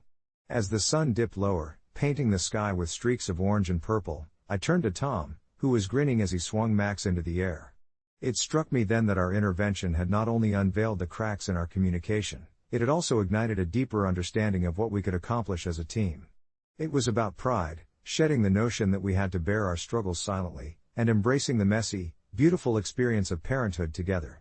That evening, lying in bed with the laughter and chatter of our lively boys still echoing in my heart, I reflected on everything we had faced. Sure, the journey wasn't perfect, and I knew moments of frustration might still come. Like any couple grappling with the weight of parenting, we'd have stumbles. Yet, we were now armed with somehow a clearer perspective. The intervention hadn't been a merely talking it out session. It had forged an unspoken pact that we would continue nurturing our relationship alongside our role as parents. Our love would not be a casualty of life's demands, but rather a partner in this beautiful, layered tapestry we were creating together. As I lay there, feeling the gentle rhythm of Tom's breath next to me, I reached for my phone to journal my thoughts. I didn't want to forget this feeling, the comfort of knowing he was on my side, that together we were ready to face whatever life tossed our way, however clumsy or chaotic it might be. And in the quiet hum of the night, beneath a blanket of stars, I couldn't shake the feeling that this very moment, marked by vulnerability and hope, was a chapter in our story that I'd always cherish, a reminder that amidst the challenges, love was our anchor. In this swirling world of parenting and partnership, I've come to realize that it's not about having every answer figured out, but rather dwelling in the uncertainty together, trusting that our willingness to communicate would continue to thread our hearts closer. As I drifted off to sleep, a soft smile danced on my lips. Perhaps it was true what they often say, the best conversations often begin from the most unexpected places, and sometimes, in navigating the storm, you find that you're creating not just a loving household, but a depth of connection that makes the journey worthwhile. The first time I could feel the weight of the world pressing down on me at the office was a Tuesday morning, just after I'd refilled my coffee for the third time. I'd been with the federal government for nearly a decade, and while I loved the sense of purpose that came with serving the public, the lingering tension in the air lately felt palpable, almost like a living entity hovering above every email and conversation. It wasn't just me. Colleagues whispered in hushed tones about changing policies and shifting priorities, each day seeming laced with uncertainty. I was a junior analyst in the Department of Health and Human Services, and my job had always been about drowning in data but finding comfort in the mission, to ensure the well-being of our community. But in the past few months, that mission felt compromised, diluting into the political fray that churned silently around us. It was a typical day, the kind that felt achingly monotonous, dotted by the buzz of fluorescent lights and the smell of stale coffee. Yet, amidst the predictability, a low hum of anxiety snaked through the office, and I found myself endlessly tapping at my keyboard, attempting to focus on my reports. My desk was cluttered with printed research, sticky notes scribbled with reminders, but my mind drifted toward a conversation I'd overheard between two senior colleagues. They were debating the whisper of budget cuts, and whether recent changes in administration would affect funding for the health programs that had been my focus. I felt a knot tighten in my stomach, flickering vulnerability like a neon sign in darkened streets. The success of the initiatives I was so passionate about was on shaky ground, and I couldn't shake the thoughts of the families who relied on these programs, all while grappling with my own ambition. I wanted to rise in my career, to advocate for those who couldn't speak for themselves, yet fear crawled beneath my skin, a reminder that I needed to tread carefully. After a long day, when the sunset stained the skyscrapers outside my window with warm hues, I felt a sudden, desperate urge to connect with my peers. Taking a breath, I shot a message into our office group chat, just curious, what's the mood like these days? The response was immediate, a flood of uncertainty and fear cascaded in. It's rough, one colleague admitted, echoing my hidden turmoil, I just don't know how long we can keep this up. Another added, the higher-ups seem lost. I felt a sense of camaraderie bonding us, yet the tension climbed, thick and suffocating. I had always valued open discussions, believing they produced solutions, but this felt different, a confrontation with shadows rather than a rally toward collective strength. Days turned into weeks, and with each passing moment, discussions began to swirl about potential layoffs and department restructures. I barely noticed the changing colors of autumn outside our windows as my focus narrowed on the fear-driven thoughts bottlenecking my creativity. One evening, as I sat alone in my car before heading home, I received an email from an upper management figure, something about a meeting the following week. The subject line was enough to send adrenaline pumping through my veins, reassessing organizational structure. My heart raced as I scanned the office lobby, eyes meeting colleagues, all wearing similar masks of uncertainty. Anxiety tightened its grip, and I decided to reach out to one of my closest colleagues, Leah, who shared my worries. We met after work at a small coffee shop down the street, both of us searching for solace in the warmth of chamomile tea. I formulated a brief strategy in my mind, a small glimmer of hope for restoring our shared sense of purpose. But as I shared my concerns, Leah sighed, the flickering light of a candle casting long shadows on her face. It's not just about us losing our jobs, it's about the lives that depend on our work, she said, her voice cracking slightly. That statement echoed in my mind, guiding my thoughts toward a deeper commitment. In the following days, I finally made a choice. I could either remain a passive observer or take an active role in our shifting landscape. I organized a small lunch discussion with the office, a chance for us to speak honestly about our fears, hopes, and the future of our services. When the day came, I stood nervously at the front of the conference room, surrounded by familiar faces, and allowed vulnerability to flow through me as I shared my own anxieties about our mission being lost amidst political games. To my surprise, they opened up in return, sharing stories that intertwined their lives with those of the people we served. What began as a timid discussion transformed into a heartfelt exchange that lifted the invisible weight off our shoulders. As stories unfolded, it became not merely a session of venting, but a renewal of our collective commitment to those we served. I noticed smiles breaking through the grim facade, expressions of shared purpose guiding me through to a dimension of hope. Weeks passed, and while the winds of change continued to blow harshly outside, we found security in our bond. The meeting I had dreaded arrived unexpectedly. However, it turned out that our shared spirit had sparked an initiative that returned focus to our core objectives and revitalized commitments. The leadership recognized the depths of our work, and slowly, the tide began to shift. The ultimate resolution felt like breathing fresh air after being underwater for far too long. In the end, while uncertainty still loomed on the horizon, we had formed an unbreakable support network which kindled a flame of resilience that would carry us forward. Looking back, there was grace to be found in those moments of vulnerability that led to such reaffirming transformation. And just like that, amidst the cacophony of office life, we discovered that connection and openness can weather even the most tempestuous storms. After all, in the humdrum routine of the federal government, it was the shared understanding of our mission that ultimately tethered us together. A month later, as I draft this, I can't help but reflect on how fear morphed into fortitude. Those who once felt mute in the silence learned to vocalize their passion, thus finding strength in community, and in time, I understood that my greatest narrative wasn't just about the bureaucratic machinery, but about people, and the stories that bind us all together. When I look back on that month in the cavernous halls of the federal building, it's strange how the discomfort of uncertainty transformed into something approaching grace. I remember the first time I overheard two colleagues in the break room, their voices a beautiful blend of laughter and understanding. There was Kelly, a mid-level analyst with an incredible knack for predicting policy trends, and James, whose deadpan humor often masked an extraordinary dedication to his work. They were engaged in a spirited debate about the merits of a new regulation, but instead of leading them to the usual corporate competition, it sparked an affiliation that felt far more enriching. It was in those casual moments where we leaned into vulnerability and authenticity that shifted our energy. I can't help but smile at how we began to celebrate small victories by bringing in homemade treats on Fridays, transforming mundane workdays into little havens of connection. We would gather around the kitchen table, laden with cookies, fruit platters, and an occasional leftover casserole. Sharing food felt like the oldest and simplest gesture of closeness. Secretly, we all hoped these interactions would bolster us against the heaviness of our duties, which often seemed to stack higher as the stream of regulations poured in from the top. Amidst the ever-present talk of budgets and deadlines, deeper conversations about life outside the office sprung forth. I learned that James was going through a rough patch with his wife, and amid the company banter that surfaced from the shared snacks, he allowed himself to share his worries. Kelly, in her gentle yet tenacious manner, proffered advice, sharing how community gardens had nurtured her connection with neighbors and, in turn, helped her grow a sense of belonging. Listening to these stories became my solace. In this network of souls thrown together by duty, I found my voice and a purpose that exceeded the sum of our tasks. We were threading our stories into a larger mosaic that was both personal and communal, an unexpected demonstration of resilience that extended beyond project deadlines. Yet, amidst this blooming camaraderie, unrest lurked in the shadows of our building, infiltrating my peace. Rumors had begun swirling about budget cuts that would target our department. The stress accumulated like spring rain, a quiet weight upon the shoulders of my coworkers, and I could see it in the faces of even my most spirited colleagues. Kelly lost her typical enthusiasm, her smiles roaming further into the realm of forced gestures.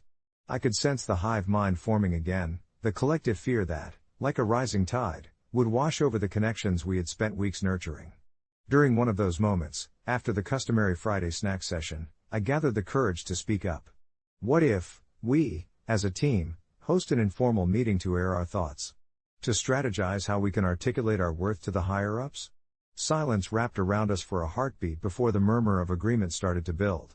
James nodded, wiping crumbs from his fingers as he offered to draft an agenda, while Kelly suggested we invite others from different departments, illustratively bolstering our diverse strengths. The week that followed became transformative. Those sessions were more than a meeting of minds, they were a heartbeat. Each voice harmonized with urgency and relief, intertwining resumes and success stories, defiantly tethering us to our mission and our value. As we drew closer to our presentation to senior management, I watched as Kelly and James regained their spark, radiating conviction that pulsed through our group. The day we presented came like a soft sunrise, nervously bright yet filled with potential. Stepping into that conference room, I felt a tide of collective strength wash over me, calming the nerves that had clawed at my stomach. The discussions flowed freely. It was more than just facts and figures. We painted a picture of our responsibilities, their impact, and how each of us was a thread in the intricate fabric of our organization. By the end, we left the room with heartbeats echoing off the walls, and although it was too soon to gauge the repercussion of our efforts, the liberation of our voices echoed in the corridors far beyond that day. Looking back, I knew the journey hadn't just been one of advocacy for our work but a profound understanding of connection and the ways in which we could support each other in the face of uncertainty. A few weeks later, we received the news that funding would be reallocated, and while we weren't entirely out of the woods, our department would remain intact for the time being. There was cheer and relief among us, and I was overcome with a sense of purpose I hadn't anticipated. As we celebrated, surrounded by laughter and the remnants of a potluck, I realized my narrative had grown beyond my initial fears of bureaucratic red tape. My greatest takeaway wasn't the survival of our department, it was the unexpected gift of community. And so, as I sit here reflecting, the threads weaving through our lives, a blend of doubt, resilience, compassion, and hope, remind me that, ultimately, it wasn't just about doing one's job well, but rather discovering the power of our collective stories that fortified our mission. Update: several months later, the camaraderie remains. The workings of the federal government can still feel daunting at times, but we've found a rhythm. Recently, Kelly organized a book club focusing on various genres, and while our discussions often wade through the waters of policy, they now reflect the broader human experience we are all navigating together. I think of how far we've come and know that in our own quiet little corner of the bureaucracy, we're crafting not just policies but lasting friendships that will endure long after budgets are reviewed.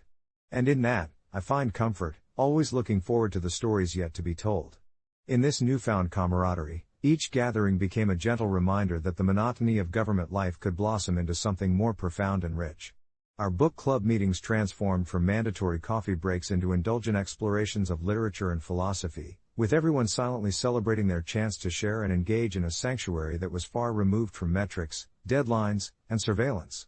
One afternoon, as the sun streamed through the tall office windows, painting the concrete space in hues of gold, we delved into a collection of short stories that explored the essence of humanity, tales of triumph, tragedy, and everything in between. It was here, amidst the laughter and solemn pauses, that I shared my own story, one that I had kept tucked away in my heart for years.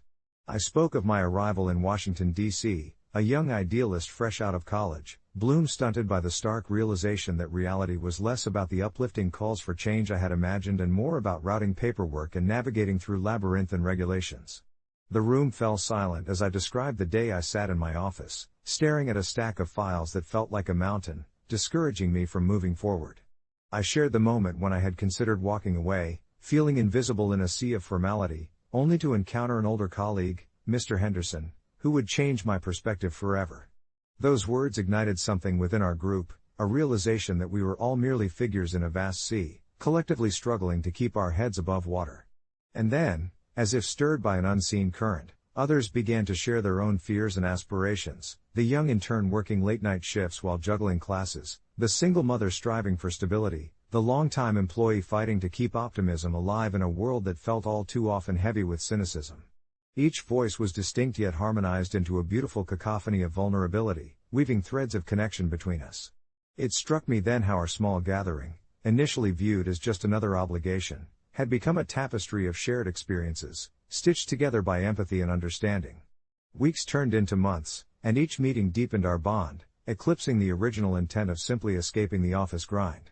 We began to celebrate birthdays, organize potlucks, and even staged mini poetry slams, where we poured our hearts into verses that dared to question the very fabric of our lives.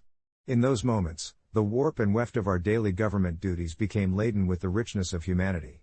It was refreshing to hear laughter and see the glint in our eyes when we allowed ourselves to be just people, stripped of titles and responsibilities. However, the peace was disrupted one Wednesday. Just as we settled into our routine, an email pinged across our screens announcing budget cuts, deep, suffocating cuts that would ripple through our departments, threatening jobs and projects. The collective sigh that followed was palpable, settling like fog in the air. I felt my heart sink as I glanced around the room, meeting the worried eyes of my colleagues. What had blossomed felt suddenly fragile, as though one gust of wind could scatter our fledgling community. After a tense discussion, rather than growing weary, we resolved to hold each other up. This time, we would not linger in silence. In the days that followed, we became a fortress. Inspired by our honest discussions, we rallied together, strategizing how to advocate for our team and the services we provided. Fueled by our connections, we wrote letters, organized meetings, and shared stories of the real impact our work had on ordinary lives. The pages of policy we lived in were not merely lines and clauses, they had substance, shaped by the moments of joy, support, and connection we cultivated daily. Our efforts did not go unnoticed. Slowly, perspective shifted as senior management began to recognize the value of our united voices. Though the process was harrowing, our resilience became evident. We engaged with those across departments, sharing insights, proving that the threads of connection woven through our book club extended far beyond our intimate gatherings. They formed a lifeline to the larger community. Gradually, the budgets were revised, and while some cuts remained inevitable, our department emerged transformed by solidarity. Looking back now, I realize that these challenging moments were not merely obstacles, they were vital threads that added depth to our narrative, a reminder of the power inherent in shared experiences and common goals. As I sit here, reflecting on the past few months, I understand that what began as an avenue for escaping the monotony of bureaucracy evolved into a powerful testament to our humanity. I've learned that when we stand together, even the most daunting bureaucratic machinery can be rendered manageable through connection, laughter, and shared stories. In conclusion, I feel a bittersweet tug at my heart as I contemplate what lies ahead. Our tales continue to unfold, each day filled with new chapters that I can't help but look forward to embracing. Who knows what stories we will create next? For now, I find solace in knowing I am not alone in this journey. In the warmth of our shared experiences, the spirit of our community thrives, untouched by the challenges that loom outside the walls of our office, reminding us that we are, ultimately, the authors of our own narrative. I still remember the first time I walked into that small examination room, framed by pale yellow walls that seemed to absorb the light rather than reflect it, with a flickering fluorescent bulb that hummed overhead like a persistent ghost trying to breach the silence. As a fresh-faced medical intern, I was filled with an overwhelming mix of eagerness and anxiety, flipping through pages of notes on patient rapport and ethics while trying to remember the dozens of diseases I'd only ever read about in textbooks. I wanted to make a difference, to heal and to help. But it was during that first week that life decided to hit me with a hard truth that I could never have prepared for. I was assigned to a pediatric ward, which was both a blessing and a challenge, teeming with stories that tugged at the heartstrings in ways I was still figuring out how to process. My very first patient was a young girl named Lily, with golden curls that framed her cherubic face and a smile bright enough to fill the room. Once a ray of sunshine, she had started to dim, battling a rare form of leukemia that had robbed her of her joy and her childhood. At just 8 years old, she was grappling with the reality of her treatment, the endless needles piercing her small arms, and the isolation that accompanied her illness. I was assigned to her care, and it felt like being handed a delicate glass sculpture. I wanted to protect her, to help in whatever way I could. Yet, the weight of her vulnerability crushed me in an unexpected way. Day by day, I observed how the sterile scent of antiseptics hung in the air, intertwined with cheerful decorations on the walls that seemed to mock the gravity of her situation. Our conversations flowed like a gentle stream, with her effortlessly transitioning from her favorite animated shows to the games she missed playing outdoors. I laughed along with her, tried to adopt her innocence and optimism, but inside, I felt an ache that gnawed at my insides. My time with her was fleeting in the grand scheme of her treatment, external to the ebb and flow of what I was learning. I had never encountered this kind of emotional terrain before. How could I balance my professional responsibilities while also forming a bond that felt so achingly human? I went home each evening wondering if I should be feeling more detached or allowing myself to care deeply for this tiny soul who was learning at such a tender age that life could sometimes be cruel. Then came the day when the doctor pulled me aside, his brow furrowed under the weight of difficult words. The treatment wasn't working. Lily had developed resistance to the chemotherapy drugs they had been using. He spoke in hushed tones, outlining potential alternatives, but each option felt like more of a gamble than a safety net. I left the huddle feeling hollow, knowing I had to face her with this unwelcome truth. That evening, as I prepared myself to sit by her side, I felt a tsunami of panic wash over me. How do you explain that the medicine meant to heal her was now failing? How can one express that kind of heartbreak without shattering the fragile spirit of a child? Sitting down next to her bed, I tried to keep my tone light, but she could see through my facade. "You look sad," she said, her innocent blue eyes searching mine for answers. I opened my mouth to reassure her, but nothing came out. Her tiny hand reached out and clasped mine, an innocent gesture that ignited something powerful within me. I finally spoke, telling her that we were in this together, that she was brave and strong, but inside, my heart felt like it was breaking. I thought about the guidelines and the ethics, the tightrope that healthcare professionals are expected to walk between their emotions and responsibilities, how HIPAA measures guard our patients' privacy but often leave us feeling emotionally isolated from one another. The words echoed in my head, they prescribe distance, but how could I maintain that with a girl who truly was just a child? In the following days, as we both faced the harsh realities ahead, she began to ask me about my life, who I was, where I came from, things I never thought I would share with a patient. I found myself divulging snippets of my own story, whether about my childhood dreams or my recent hobbies, and she would eagerly respond with tales of her favorite books. In those moments, laughter would bubble between us, momentarily dispelling the heavy veil of grief that lingered over her room. Each visit became a bittersweet fusion of joy and despair, an exchange of life even on days that felt suffocatingly bleak. Yet, the inevitable happened 4 weeks later. Lily's condition suddenly worsened, and I knew deep down that we were nearing an end. I sat beside her in silence, holding her small hand, realizing that the barrier between patient and caregiver had irrevocably torn. It was during those last moments, when she looked up at me with those trusting eyes, that everything stopped. We shared a laugh, a flicker of joy amidst the heavy heartache, and she whispered, "I'll always be your friend." Just moments later, her breaths grew shallow, the beep of machines fading into a haunting lullaby. I could only grasp her hand tighter, the tears now streaming down my face as she exhaled for the last time, her little body finally releasing the burden it had carried. It broke me. I lost a piece of myself that day. I left the hospital that evening feeling heavier than I had ever felt before. I hadn't held myself together, nor did I understand how one could maintain professionalism when one's heart was so deeply entwined in the difficult fabric of a life lost too soon. And as I sat in the back seat of the cab, staring blankly at the passing street lights, the weight of the world pressed down on me, an acute reminder of what it meant to be fragile.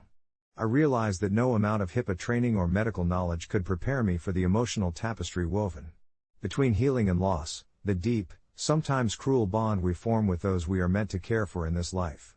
Now, months later, I reflect on that time with Lily with a bittersweet sense of acceptance. The journey of healing doesn't always mean mending. Sometimes, it's about learning to carry the pieces of what was lost with compassion and grace. I still work in healthcare, still hold the hands of children, and every day, I remind myself of that laughter, the light she brought into even the darkest of rooms, and I know that for every heart I may break, I also have the opportunity to build bridges of connection, however fleeting they may be. Because at the end of the day, it is the love we share, even in sadness, that truly helps us heal. As I sit here, reflecting on those poignant memories, I'm reminded of a patient who brought me an unexpected lesson in love and loss. It began quietly, like a whisper of fate, when I received the case of a young boy named Ethan, a bright-eyed 7-year-old with a spirit that shone even in the confines of the hospital. The first time I entered his room, His laughter rang out like sweet music, flowing against the stark white walls adorned with cheerful drawings that filled the space with a remarkable warmth. The joy he radiated was infectious, serving as a stark contrast to the sterile environment that usually wrapped us all in its cold embrace. I was a few years into my career, passionate yet inexperienced, still wrestling with the emotional toll of caring for those in need while protecting my heart from the inevitable heartaches that healthcare often brings. Ethan had been diagnosed with leukemia, a battle he faced with the bravery of a lion, cracking jokes about his hair loss and insisting that the doctors were merely making him a little superhero ready to save the world. His resilience and ability to find light in darkness reminded me of that precious child I lost, and each bittersweet laugh of Ethan struck a chord in me. It was a delicate dance, almost like walking the tightrope of hope and fear, both wondering if I could risk getting attached while knowing he was in a precarious place. With each passing day, I would sit by his bedside, sharing stories, jokes, and even the occasional tears. It felt like a privilege to be a part of his journey, to witness a child's will to fight, to dream, even when pain threatened to pull him under. Yet, there came a day when I walked into his room, expecting the usual banter. Instead, I was met with an unsettling silence, the kind that wraps around you like fog, heavy and suffocating. On that day, Ethan's eyes were closed, a thin sheet pulled tightly over his frail body, his mom sitting beside him, cradling his tiny hand in hers. I felt that familiar pang in my chest, the fear of the inevitable, but I steadied myself, reminding myself to stay present, to honor every moment. I whispered sweet greetings, sharing tales of the outside world, of bright sunny days just waiting for him to conquer. But it was Ethan's reply that shattered me. As he opened his eyes, that spark, a fire I thought would never dim, flickered weakly. He looked toward me, and with a voice barely above a whisper, he said, "Can we still go on our adventures in my dreams? I want you to come with me." It felt like a knife twisting in my gut, ruthlessly.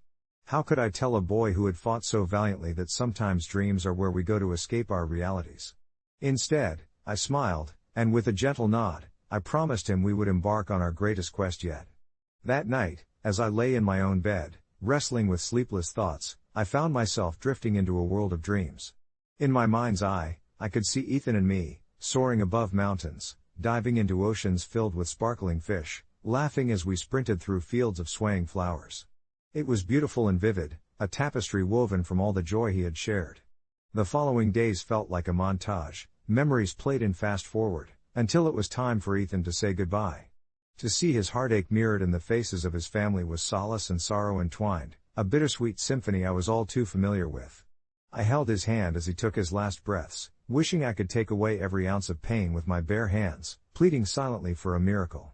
And when he finally drifted, his peaceful face etched in my memory, I realized this was a part of my journey, a part that I had to carry with compassion and grace. The hardest moments in our lives often shape our paths into something beautiful, something meaningful, no matter how tragic. Looking back on that chapter, I understand now that pain exists alongside joy, and healing does not equate to forgetting. I learned to wear my scars as badges that remind me of the love shared, even in fleeting moments, and how those moments can bridge what feels like an insurmountable divide. Nowadays, I pour all that I've learned into every child I encounter, sharing laughter, kindness, and a gentle presence to remind them that it's okay to be vulnerable, to embrace emotions, even the hardest ones. Because, in the end, it's not about the hearts we break, it's about the love we've given and the connections we've had, even when they remind us of what we've lost. My journey continues, and while the weight of grief never truly disappears, it has shaped me, making me more compassionate and empathetic. Life, an unpredictable and beautiful mess, brings us together, even as it tears us apart. And with every child's laughter I hear, I remember that the journey of healing is about cherishing those memories, carrying the pieces forward, and giving love as fiercely as we feel loss. Every day, I hold on to the hope that in the end, it is this love that helps us heal. Update: a few weeks after Ethan's passing, as I sat in the break room with my colleagues, a familiar face walked in. It was Ethan's mother, a visit I had not anticipated. She sparked a conversation that felt like a warm embrace, recounting stories of Ethan's joy, his love for life, and how he often spoke of our adventures and dreams. She reached out, holding my hand, tears glistening in her eyes, and said, "Thank you for seeing him, for sharing his laughter and reminding us all of the beauty in even the hardest days." In that moment, I understood, we were continuing the journey together, carrying pieces of love that transcended loss, forming a bond that would forever connect us. As we sat together in that small, dimly lit room, I could feel the weight of her gratitude pressing down on me, heavy yet sweet, like the promise of rain after a long drought. Ethan's mother, with her fragile smile, drew me back into the memories of all the times we shared with her son, his insatiable giggles echoing in the sterile air of the clinic, his mischievous antics that wove laughter into the fabric of our often somber surroundings. Each story she shared wrapped around me like a soft blanket, warming me against the chill of grief that I sometimes felt creeping at the edges of my heart. I realized then that healing isn't something we do alone, it's a community effort built on shared love and poignant moments. We spoke for hours, the outside world fading into the background as we became a safe haven for each other. She recounted the day Ethan saw the ocean for the first time, how wide his eyes grew, and how he squealed with delight as the waves danced around his tiny feet. With each story, I could see the flicker of life return to her eyes, a reminder that even in our most profound sorrow, the essence of our loved ones remains forever illuminated in the joy they imparted. In that shared vulnerability, we formed an unspoken pact, a promise to honor Ethan not just in our memory but by living fully, by embracing the joy and laughter that he once brought into our lives. As our hands remained clasped, I could feel the pulse of our connection, a lifeline forged through loss and laughter, through heartbreak and hope.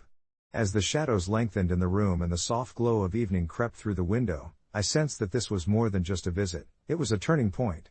We could grow together in our grief, transforming it into something beautiful and nurturing rather than allowing it to cut us off from joy. I began to contemplate ways I could honor Ethan's legacy, perhaps by organizing a small gathering for families within the hospital, creating an evening of joy where laughter could fill the air the way he once had, a butterfly flitting from one bloom to another, leaving behind traces of wonder. Leaving that day, I felt lighter, as if I had shed a layer of sorrow and found room for new beginnings. I held on to our radiant conversation, replaying her words in my mind. Even in sadness, we could stir the depths of joy. Love was not merely a memory, it was a force vibrant and alive. Days turned into weeks, and with each new sunrise, I found renewed inspiration. Within myself and my work, I pored over every detail of the event I was planning, wanting it to reflect Ethan's essence, a blend of creativity, imagination, and the exuberant spirit he had embodied. Finally, the night arrived, and the community gathered under a canopy of twinkling fairy lights, laughter melding with the soft sounds of night. I stood at the front, heart racing as familiar faces mingled, their smiles interspersed with bittersweet reminders of what we had lost. We filled the space with colors, balloons, painted rocks, and banners that announced the joy of living and loving deeply, something that Ethan had taught us with every smile he shared. I watched as families interacted, each tender moment a testament to connections being forged anew, and it felt as if Ethan was right there with us, his laughter curling around us like a tender embrace. That evening was transformative. It not only stood as a monument to Ethan's joy but also as an invocation of our own healing paths. As I looked around at the smiling faces, I realized how far we had all come, united through both our grief and joy. I could hear echoes of laughter that were reminiscent of the sweet sounds he once made, and it filled my heart to know we were all learning to carry those pieces together, to find joy even amidst shadows. Reflecting back, I understood that every life touched holds the potential to spark connections that ripple far beyond our immediate perceptions of loss. The memory of Ethan no longer felt like a fragile remnant of pain. Instead, it had metamorphosed into a vibrant reminder of the resistance of joy. The journey of healing doesn't always mean mending, but it most certainly means learning to carry the pieces of what was lost with compassion and grace, and for that, I will forever be grateful. Update: a few months later, I received a message from Ethan's mother. She told me that her family started a tradition of celebrating Ethan's favorite things every year, flying kites in the park on his birthday, with laughter resonating through the breeze, reminding them to cherish every fleeting moment of joy life offers. She invited me to join, and I could hardly hold back the tears that welled in my eyes. I realized then that love is never truly lost, it finds new ways to wrap around us, creating connections that bring light even in the darkest of places. I always believed that morality was a sliding scale, a gradient of gray rather than a rigid line between right and wrong. But it wasn't until the day that changed everything for me that I truly understood just how complex human choices could be. My name is Ava, a 35-year-old graphic designer living in a small town where everyone knows everyone else's business. Recently, I found myself at a crossroads when it came to my best friend, Megan, and her escalating issues with her husband, Jason, who I had known for nearly as long as I had known her. It all started when I noticed subtle changes in Megan's demeanor. She had become quieter, more withdrawn, often distracted during our weekly brunches. After weeks of gentle nudging and concern, she finally opened up, revealing that Jason had begun to act possessive and controlling, belittling her in front of her friends and limiting her contact with us. The moment she confessed her struggles, a knot twisted tightly in my stomach. I could feel her pain, and the urge to confront Jason, to protect my friend, bubbled just under the surface. However, as Megan continued to share her story, I realized how deeply complicated the situation was. She still loved Jason, and despite his flaws, they had a life together that she didn't want to destroy. Still, as the weeks passed and her distress deepened, I became increasingly torn. Was it right to stand by silently while she suffered? I longed to speak out, to hold Jason accountable, but with each passing day, the thought of confronting him seemed more daunting than liberating. Picking up my phone, I considered reaching out to Jason for coffee under the pretense of catching up. But the idea of sitting across from him, feigning ignorance about the turmoil he was causing, made me feel dirty. It felt like betrayal, not just to him, but to Megan. Yet, I grappled with the fact that doing nothing felt like I was enabling his behavior. One night, I finally decided to vent my frustrations on an online forum dedicated to relationships and moral dilemmas, posting under the title AITA for refusing to do the morally correct thing. Writing it out helped, but circulating the thoughts in my mind only made the burden heavier. I didn't know what was right or wrong anymore, only that I was scared for Megan, scared for what might happen if I brought everything out into the open. Unlike most stories, mine did not fit into neat categories of good versus bad, hero versus villain. It was just a messy reality waiting to implode. Before I knew it, another few weeks slid by. Frustration began to bubble beneath my surface, tempered only by glimmers of hope as I observed Megan gradually reclaiming her voice, taking up yoga classes, meeting friends, and laughing again. However, amidst these moments of brightness, Jason still lurked in the background, his shadows looming heavier. One evening, while we were wrapping up dinner, Megan received a text that left her pale and shaking. It was Jason, apoplectic with jealousy over something trivial, her liking a post from an old friend on social media. I could see her teetering on the edge, like a bird testing the wind before flight. Thoughts warred inside me. Should I step in, remind her of the strength she had shown in the past few weeks, or should I keep my mouth shut and simply be the supportive friend while allowing her to navigate her feelings? I felt like I was watching a train wreck in slow motion. Eventually, I did what I had dreaded most. I reached out to Jason. My heart pounded as I crafted a message, not to accuse him, but to express genuine concern for both him and Megan. My intention was to balance compassion with clarity, but I was met with rage and denial. I wondered if I had opened a Pandora's box that could not be closed. When he accused me of trying to drive a wedge between them, I realized the irony of my position. In my attempt to do the right thing, I had unwittingly made myself the antagonist. In the following weeks, Megan confronted me after discovering my message to him. Her eyes, usually filled with warmth, were clouded with disappointment. I struggled to articulate my intentions, the care and worry I felt, but her heart was set on defending Jason, framing my actions as indiscriminate meddling. I had breached her trust, and suddenly, I felt like I was losing her all over again. Soon after, she distanced herself from me, creating a chasm between us that I feared was too wide to bridge. Yet, time has a funny way of softening the most jagged edges of our hearts. A few months later, I received a text from Megan, a single sentence that shattered the silence. I think I need to talk. When we met, the weight of our shared silence was palpable. Megan spoke of her feelings suffocating her, sprouting roots in the cracks of their relationship. She had grown disenchanted with Jason's behavior but felt trapped by her own heart, still fiercely in love but desiring independence. I listened intently as she unpacked her turmoil, aware that she was wrestling with the very emotions I once feared might consume her. This time, rather than leading with what I had wanted her to do, I became merely a vessel for her thoughts. In that moment, a wave of relief washed over me. Perhaps refusal to act decisively that day was not weakness but a necessary pause, allowing her to process her own feelings. By simply listening, I had helped her find the strength she inadvertently carried all along. In the months that followed, Megan started seeing a therapist and began to slowly reclaim her autonomy. They eventually parted ways, but to my joy, that didn't sever our friendship. Instead, it brought us closer as she learned to trust again, both in herself and in me. Now, whenever I revisit that challenging time, I reflect on how morality sometimes presents itself as a confusing puzzle, one where context molds our decisions, and perhaps my hesitation was the quiet space she needed to arrive at her own truth. As for Jason, he He remains a specter in our past. While I refuse to vilify him, I recognize that some lessons require a deeper understanding of ourselves before we can act. I find comfort in knowing that we each navigate our paths at our own pace, learning that sometimes, the morally correct choice is simply to let someone discover their own strength. As I sit here, wrapped in the warmth of late afternoon sunlight streaming through my window, the peaceful hush of the neighborhood outside reminds me how far we've come since that turbulent chapter of our lives. My thoughts drift to the last moments we shared as a group before everything spiraled, an innocent dinner gathering where laughter danced around the table like light refracted through crystal, our conversations punctuated by the clinking of wine glasses and the steady simmer of rich tomato sauce in the kitchen. It was on that evening that I first sensed the underlying tension, the unspoken rift between Elizabeth and Jason that hung in the air like a fragile thread, barely visible but undeniably there. I remember glancing at Elizabeth, her smile a facade that cracked ever so slightly when Jason cracked his usual self-deprecating joke, an enthusiastic quip that drew a round of laughter but which I saw, in her eyes, was tinged with something deeper, disappointment, maybe, or a yearning for a connection that felt just out of reach.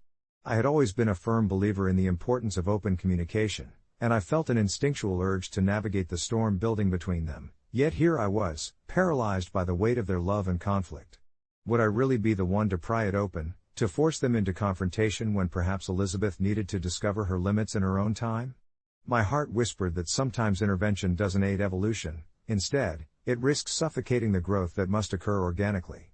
After Jason's sudden departure from our lives, the quiet stretched into a painful silence. Elizabeth threw herself into her art, creating with a fervor I hadn't seen before, colors splattering against canvas like the release she craved but couldn't express in words. Each brushstroke seemed to channel her pain, a cathartic reminder of resilience. I found solace in the idea that in allowing her to navigate her relationship with him, unlike the casual judgments thrown down from others in our circle, I had played an understated role in her journey of self-discovery. It was an odd comfort, knowing I had stood back, letting the fragile threads of her choices bind her together, even if the process left a knot in my own stomach. Some nights, we would sit on my cramped balcony, my old wind chimes tinkling softly in the breeze as the stars blinked like whispers overhead, and I would ask her, "Are you feeling okay?" Each word laced with genuine curiosity, waiting for her revealing truths.